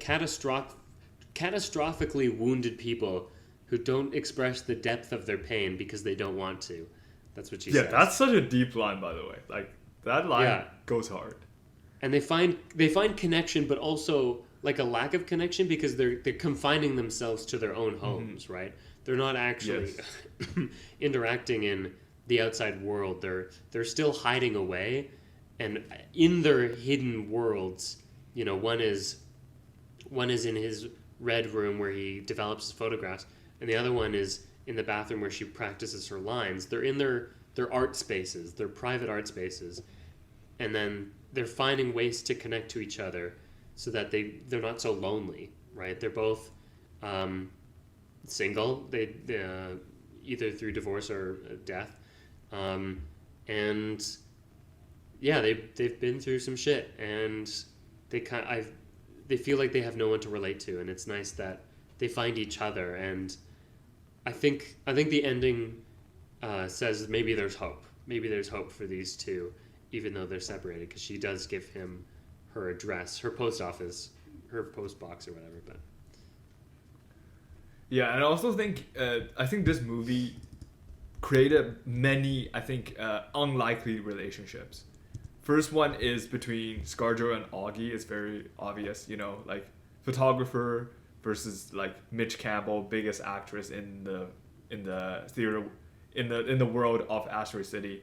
And then we have Montana and Maya Hawke's school teacher. We have Tilda Swinton and the kids. You know, I think this movie has a lot of these lovely, unlikely relationships happening, and really use these to explore. Like the one between Augie and ScarJo is about trauma, and I guess like the one between Maya Hawke and Montana is more for comedy. But like the one between Tilda Swinton and the kids is about childhood innocence and stuff like that. And I think it's just really cool how that's been used as a device to explore deeper themes. well, also, like you said, that the Maya Hawke and Montana things is for comedic relief. There's definitely meaning in that. And I think part of that maybe is finding ways to communicate with children and to talk about things that you don't understand, right? How is she like taking them through this process when she doesn't even know? She's making it up as she goes along. And also like that kind of, there's the young love element to that, but I do think it is more about how Montana and Maya Hawke's character, I like how one is her character name and the other one is the actor. It's less so much. Her name's June, I think. June, okay. So it's interesting that June and Montana, it's not so much about their relationship as it is how they have different approaches dealing with children. Yeah. Trying to teach children, and that's why they find connection, is because they complement each other, right? I guess we can move on to, do we want to talk about why Augie burned his hand on the quickie grill? Well, my opinion is that it doesn't matter. Like, and so I don't like my take is that again, like it doesn't. It's tying into like the things that we've already been talking about, where like we're trying to assign meaning to all these things, but we don't necessarily know. We don't know why we do all the things that we do. Yeah. We don't understand. Just like we don't understand the depths of the universe, we don't understand the depths of ourselves completely either, and we don't understand the depths of. If you're a writer, you don't understand the depths of the characters you write. If you're a photographer, there's an element of control and there's an element of trying to frame the world in a certain way, but there's an element of you don't have control and there's an element of not understanding. And I think it's a thing that happens and you can try to ascribe meaning to it, but I actually think what's important to it is just that, well, I don't know, he did it.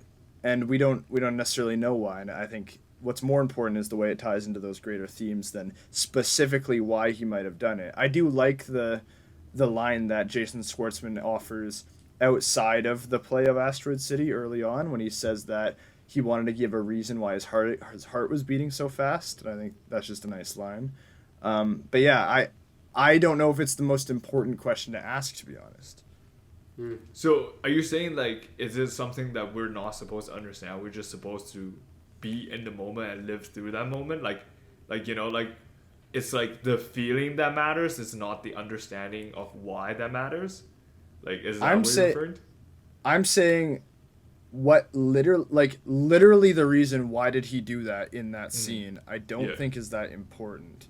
I think that I think what's more important is the fact that you don't necessarily know why he did it.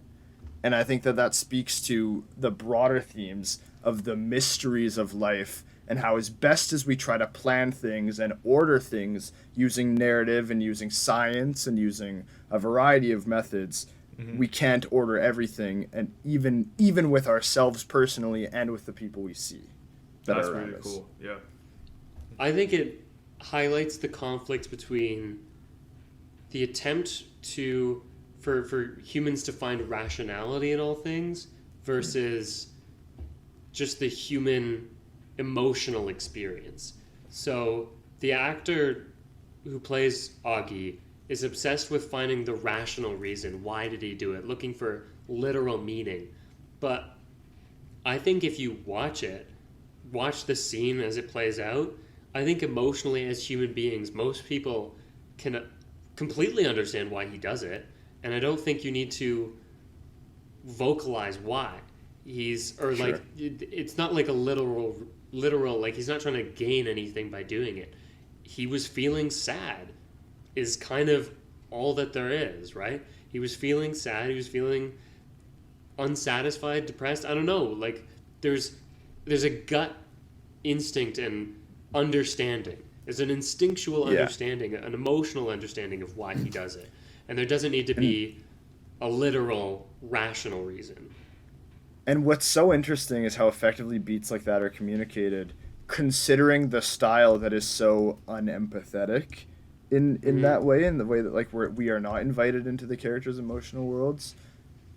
Like I think that, and I think that's like it speaks to like a sort of meta analysis of the film in general, where Wes Anderson's films are very orderly. That is like exactly what they are. They're trying to control every little detail, and I think that it's interesting. It's like it's almost like an acknowledgement of like even Wes Anderson, who like would probably prides himself on having intricate control of everything that's happening, in fact does not have control of the very narrative he's spinning and of the characters' lives that are living. Because I don't think like this is maybe a little aside, but like characters don't come just from a writer. Like it comes from everywhere. Like when you're writing or when you're producing any sort of cultural text, it's not just coming from you. It's the assemblage of all the influences around you and everything else.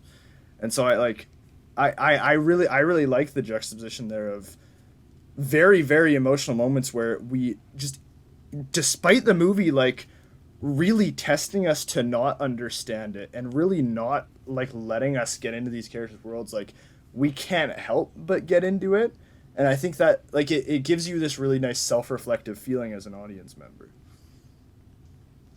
And interesting that you said that like Wes Anderson's films are so orderly, and I think that's true. I think the aesthetic is looking for order, but I think he also is very aware of the chaotic nature of life And I think what's interesting is that juxtaposition that he then presents in his films is, here's this orderly world where, you know, things are symmetrical a lot of the time, yes, but the events are so chaotic, and maybe there's moments of chaos aesthetically as well. But it's, yeah, like, the universe tends toward chaos, right?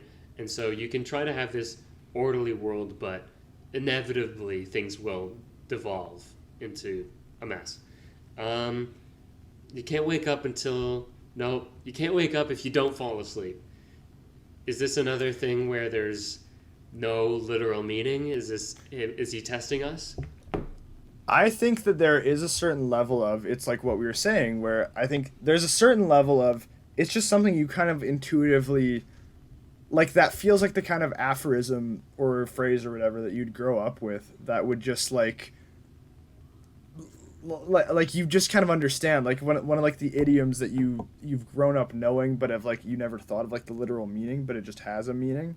But then I also do think on some level, on a basic level, it might literally just be like we have all these characters that have been through really horrible things. On some level, it is just like you cannot see a new day, you cannot be reborn and move on and change without at first going to sleep. And I you know, maybe going to sleep is going through a hard time. Like it's a moment of low consciousness, whereas like you wake up and it's discovery. Maybe that's what it is. Like it's like, because discovery is a big theme of this. So maybe it's, you can't have these moments of either self-discovery or discovery of the world or whatever without first letting it stew or maybe taking a step back. Maybe that's what sleeping is, or maybe sleeping is not even trying to it. Like it's just going into idle, like whatever it is, just trying to get by. So I what I like about the phrase is that I think it's open enough that you can actually kind of assign a lot of what is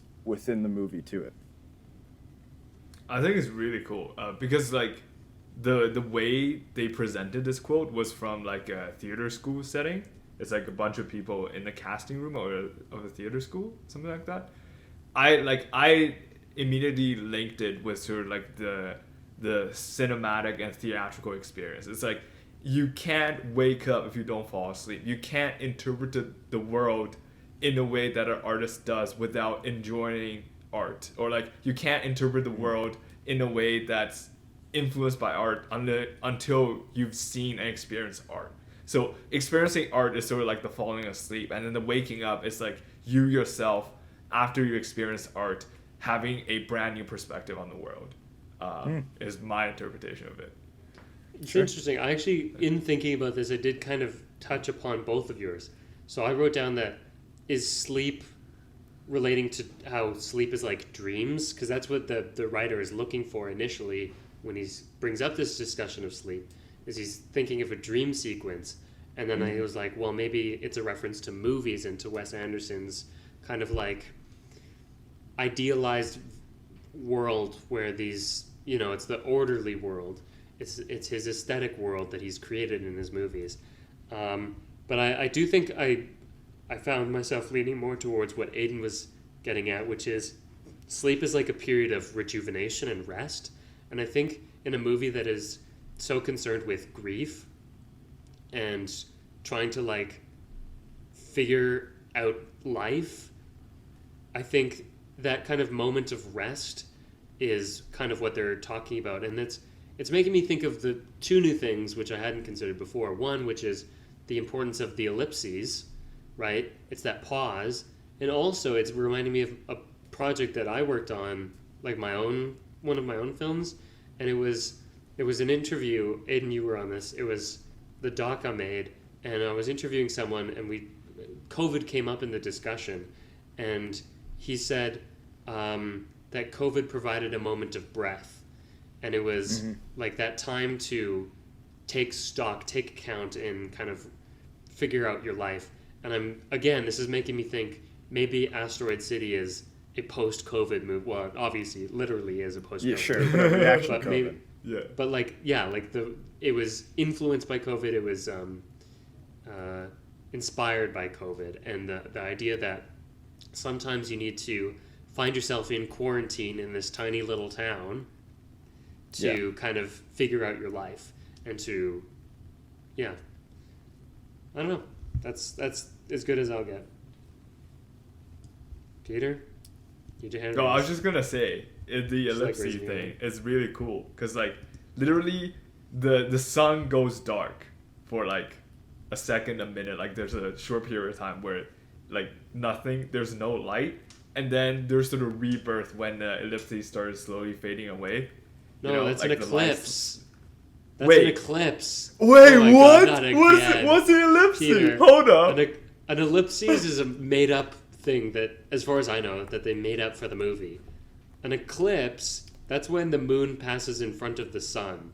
Or Whoa! conversely, Okay, when the sun okay, passes in okay. front I of don't the know moon. my science. Oh my god. Well, and literally, all that looks like is exactly what you would think. It's the moon with the sun behind it, and so it's exactly it blocks out because the sky. I've seen that actually in real life. So But either way, like I that has thought- to happen during the day because the sun is there.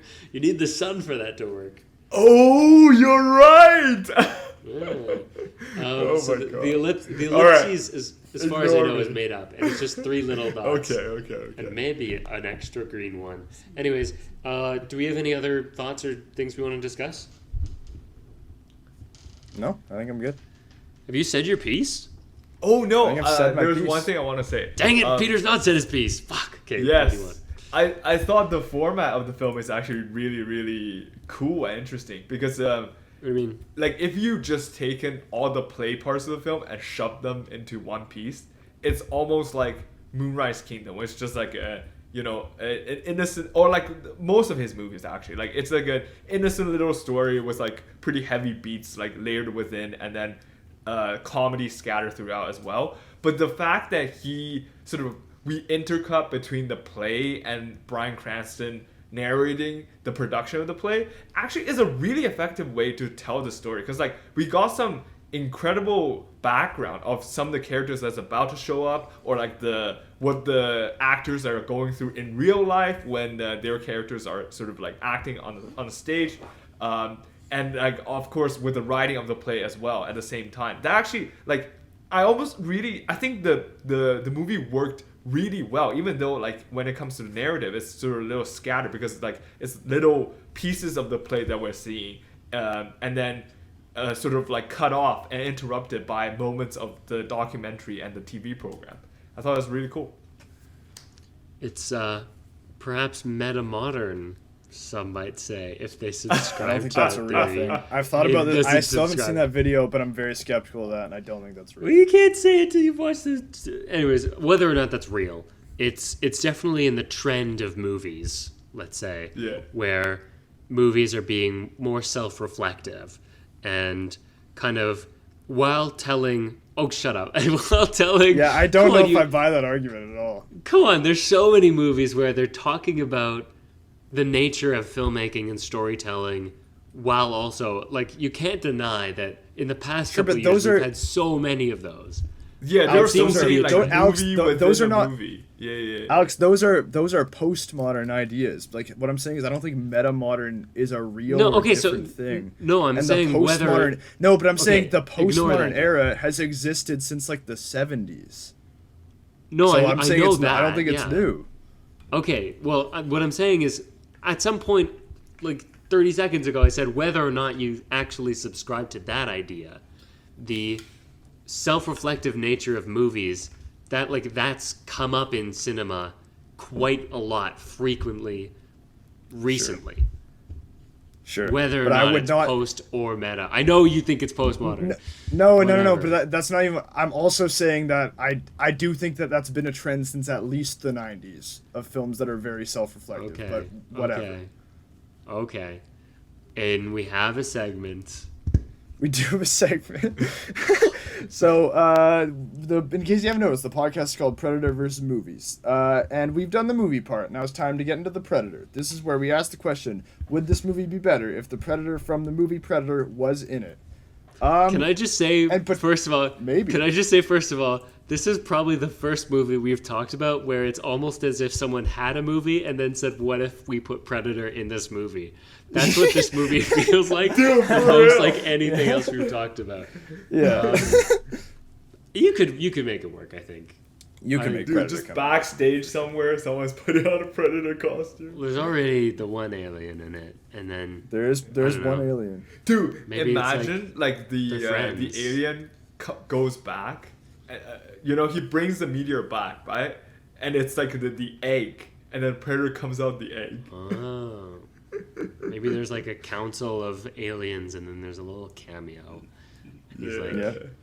click, Yeah. click, click, or whatever. What does a Predator even sound like? I don't know. He says, "Wacha." No, he doesn't make that sound. What? He doesn't make that sound. No. Well, in Wes Whoa, Anderson what's that? movies, What's that ASMR there, Aiden? in Wes Anderson movies, he goes, "Wow." Isn't it crazy that you have Owen Wilson The in this? Predator is Owen I Wilson. know. Oh He can my be played God, by that's Owen so Wilson. funny. Peter, we have another segment that we do. We do. It's called Predator's Picks. What have you guys watched this past week? I always love when you just announce the title and just think that's enough. You're like, it's Predator's Picks. Well, I think what have you guys watched is enough explanation of what it is. Exactly, bro. No, he Stop being a added hater. it in after, but there was an ellipsis. Sure. Not to be confused. Not to be confused with eclipse or nipples. Peter, have you been watching anything Dude, get the fuck in, out of here. in the past month that we have not had Dude, on the show? okay. I have seen. I've been watching a show called Secret Invasion, and I think. Oh, it's, yes. Oh no. Okay. No, dude, it's literally like last Wednesday. I didn't feel like prepping for the midterm, so I just watched the show choices. instead. I think it's mid. I think Nice. it's like a little bit of spoiler, but like it's literally like they're trying to make you they're trying to put Nick Fury in a scenario where he's not his prime and like all his eyes are shutting him down. So like he's really like alone and desperate. But like I actually don't want to see that. I know like plot wise that sounds really interesting, but I want to see Nick Fury at his prime, like predicting every move of the enemies and sometimes getting bested, but only because like he's sort of got outsmart instead of like he himself being at a low stage of his life. Like I think like the whole thing they're trying to play into, which is like this post Thanos Nick Fury is like scared now. I really don't like it, to be honest. But the acting is great. Ben Mendelsohn is a real treat to watch, and same with Samuel. Samuel's great. I can't speak to a show I haven't seen, but what you're describing to me actually sounds more interesting than what you're proposing. The idea of Really? Nick, yeah. I mean, come on. A character who is on the back foot and not in their prime. But dude, that's badass what a good Nick story Fury. Like, dude, is. Winter Soldier Nick Fury is so peak, in my opinion. Yeah, but like he's that's so not his good. movie. Well, anyways, That's true, I just yes.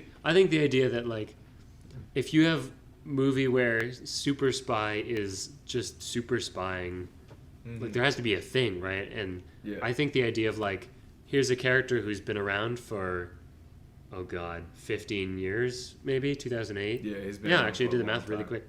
He's been around for that long, and yeah, shit has changed for him. You know, now he thought he was on top of things, but now he realizes the universe is so much bigger than he ever could have realized, and he doesn't have superpowers, right? He just That's has normal spy things, and it's normal spy things in a world that is now part of a larger universe. So conceptually, I think that it's a cool idea for a show, but I've heard execution is subpar.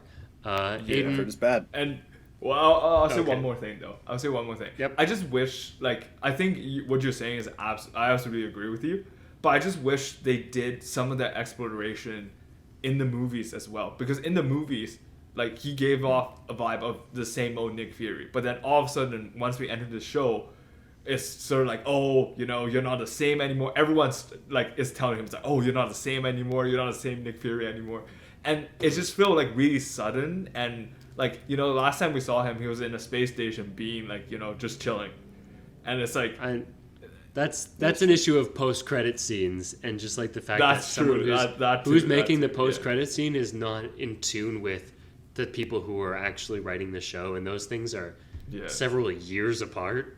Yeah. I think that's just a logistical issue with the idea of creating a cinematic universe that doesn't have a consistent, like, one storyteller. You're just gonna have that kind of issue. Will you guys watch this show? No, Not a chance. No. There's 0% chance in watching it. you probably didn't listen to our last episode, but I was like, I'm never like I'm not on the MCU hype train anymore. That train has left the station, and I did not get on. Okay. Yeah. Not for me Wait, anymore. do you guys mind if I do a quick spoiler?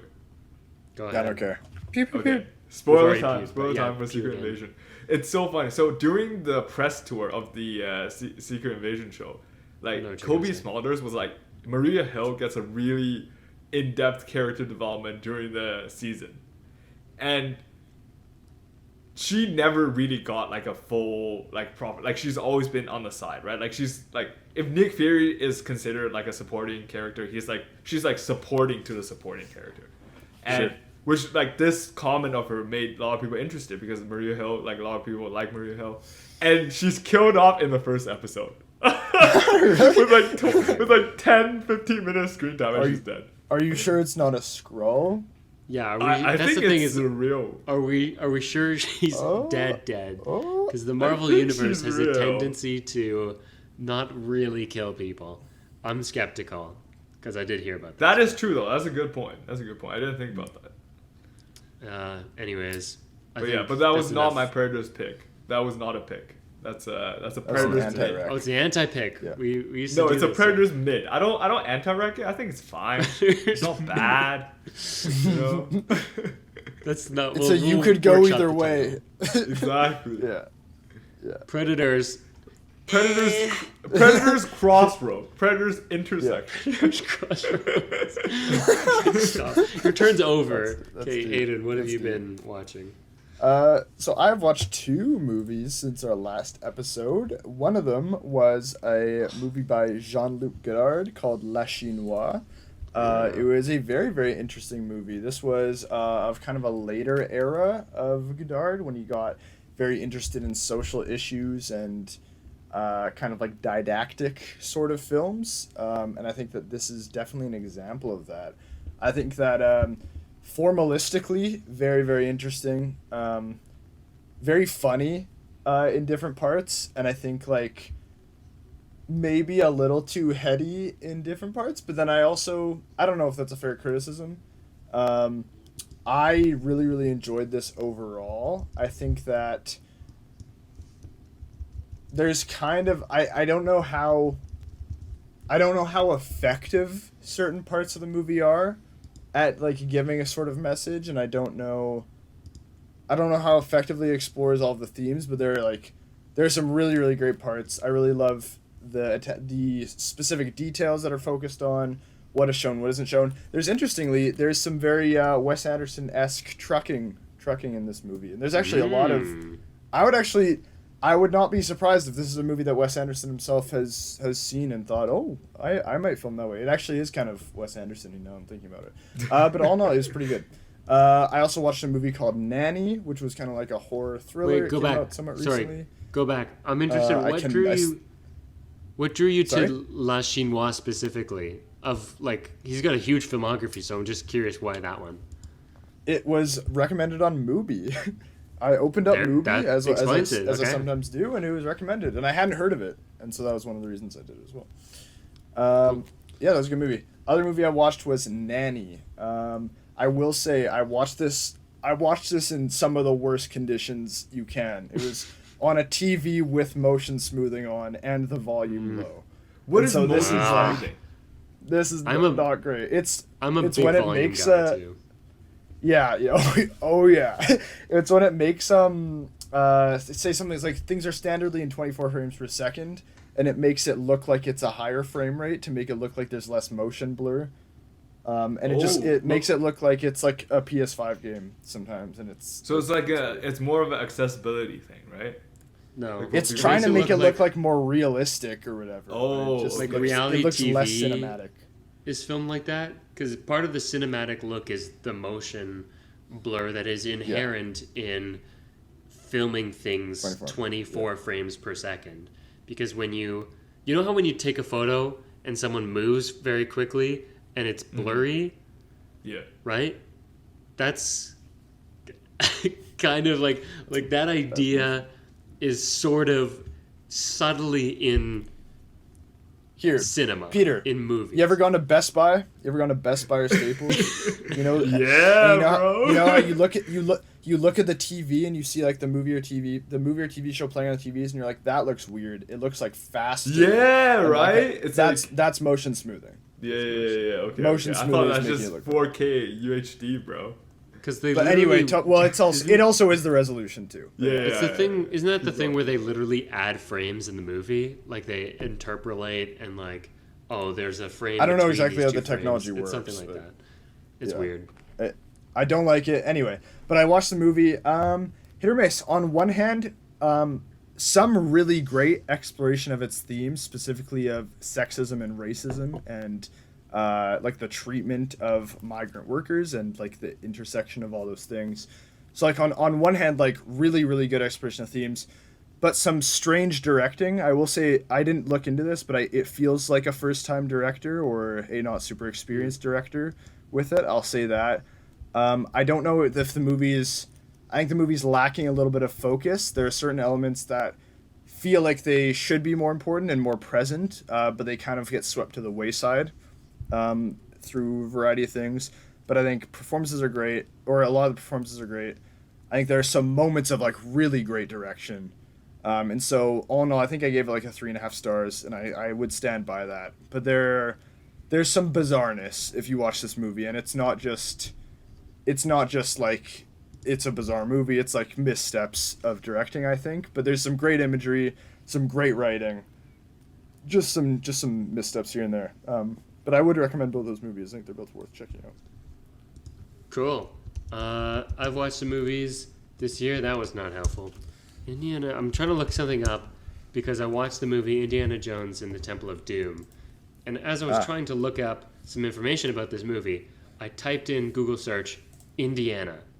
And that was it. And I got some information on the state, You got the which state, was not particularly yeah. helpful for what I was trying to look up.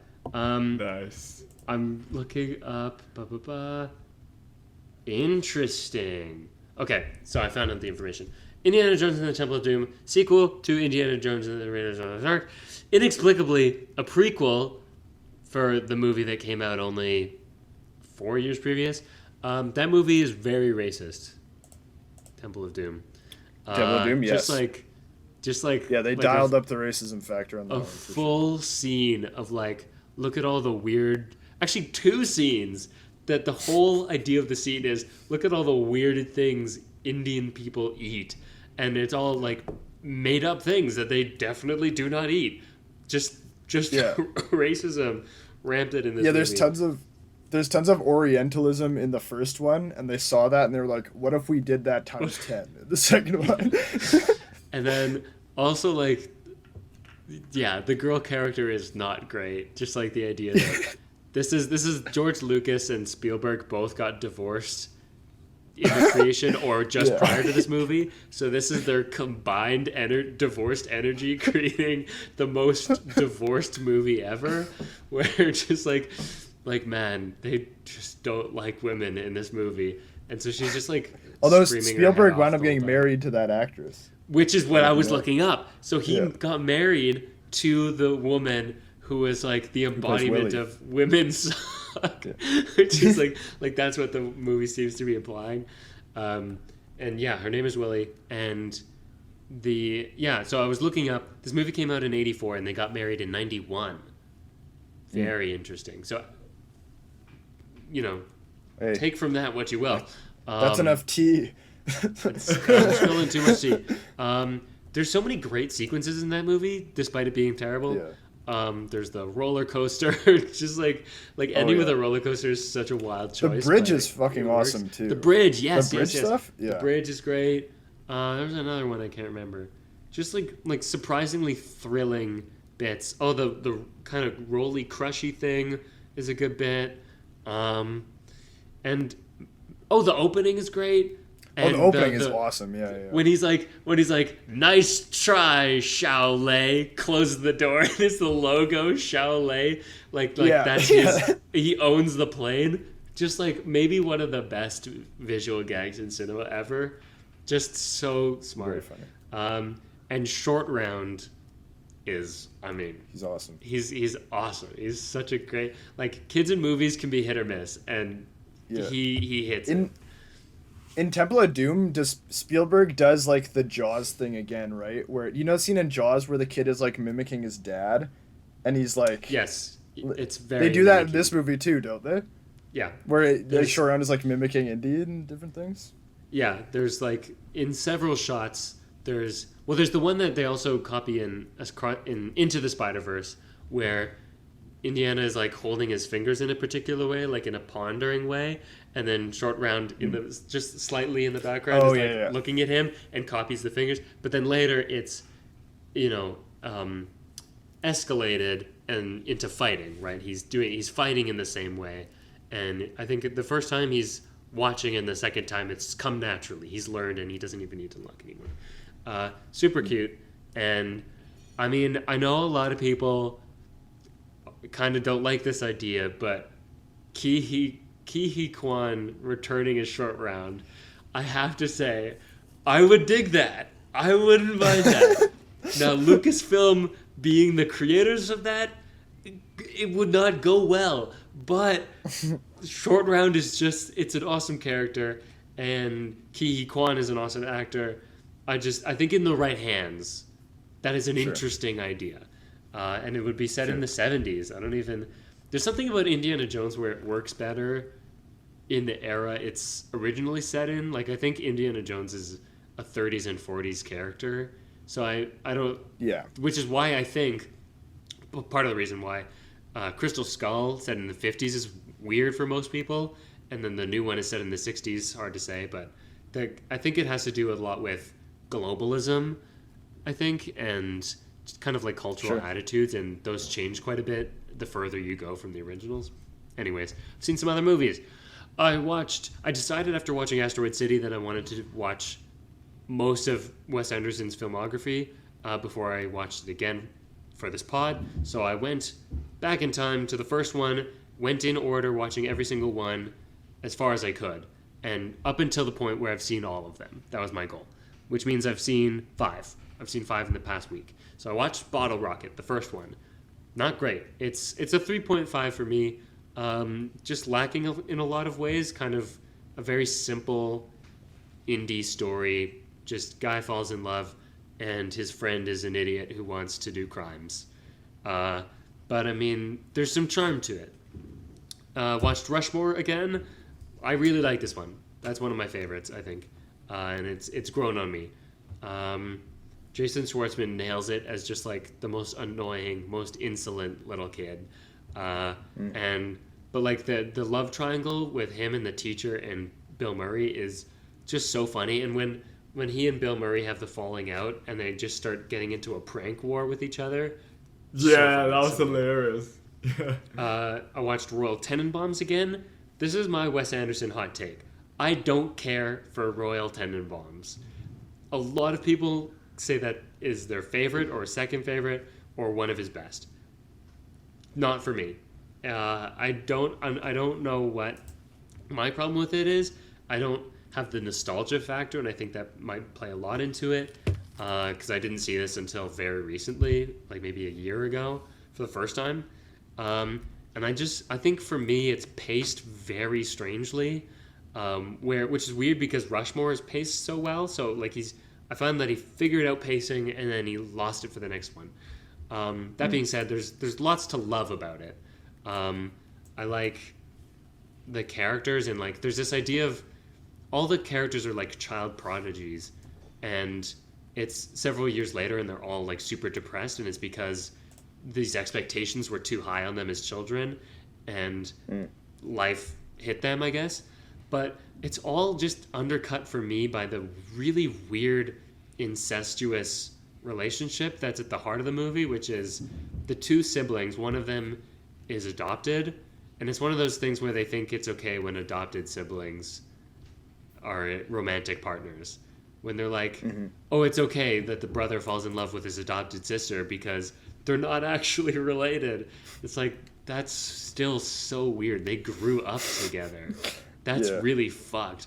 And it's so annoying to me because, what's his name? It's Luke Wilson, Owen Wilson's brother, who's one of the kids in the movie, the adult who was a kid.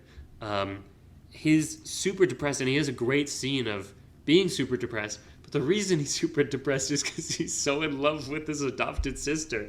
And so it just ruins it for me because I'm like, this is just fucked. God. It's so weird.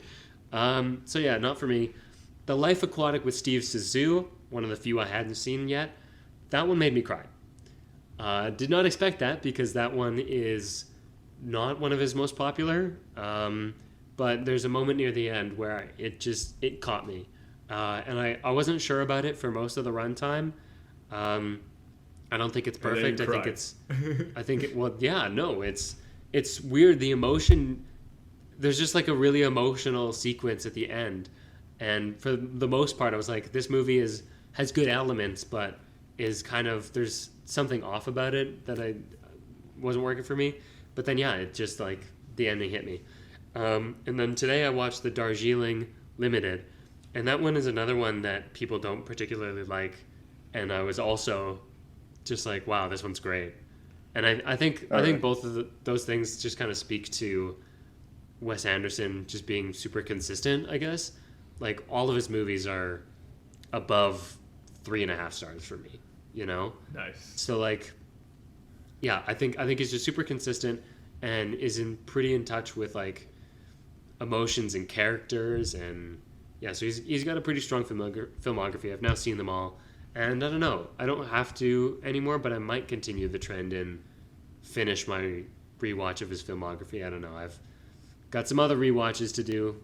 Indiana Jones, maybe, and Mission Impossible. So we'll see. But those are my Predators picks, and this episode has run for too long. Next week, I have no idea what we're going to do. Could do Indiana Jones if we wanted. We could. Alternatively, there is Joyride, which I believe comes out next week. We also have lots of things that we didn't end up seeing. Oh, we could do No Hard Feelings, the comedy. Oh, yeah. We could do any amount of things that have come out that we missed. Anyways, if you like us, check us out on Instagram or Twitter at PredatorVMovies. Just do that. If you like my thoughts on movies, check me out on Letterboxd at _AlexGordon_. I finished the sentence this time. And then you can also check me out on Letterboxd. I'm 810Sunny. That's 810SONNY. My name is Wombo. I also leave reviews sometimes. Peter, do you have anything to plug? No, I don't. Oh, what does that mean? You know what that means. What that mean? It means you guys, you listeners at home, you folks at home, you gotta leave a review. You gotta leave a 5-star review. You gotta comment. You gotta like. You gotta share. You gotta do whatever the hell you can to get this video everywhere. This podcast everywhere is what I mean. But that's, you're contractually obligated now, so go do it. You must. Go do it. You heard the man. Please do it. That's how people see our show, is if it gets out there. So do that. Until next time, I'm Alex. I'm Peter. I'm Aiden. And this was Predator vs. Movies. We'll see you next week. Pew, pew, pew, pew, pew, pew, pew, pew, pew, pew.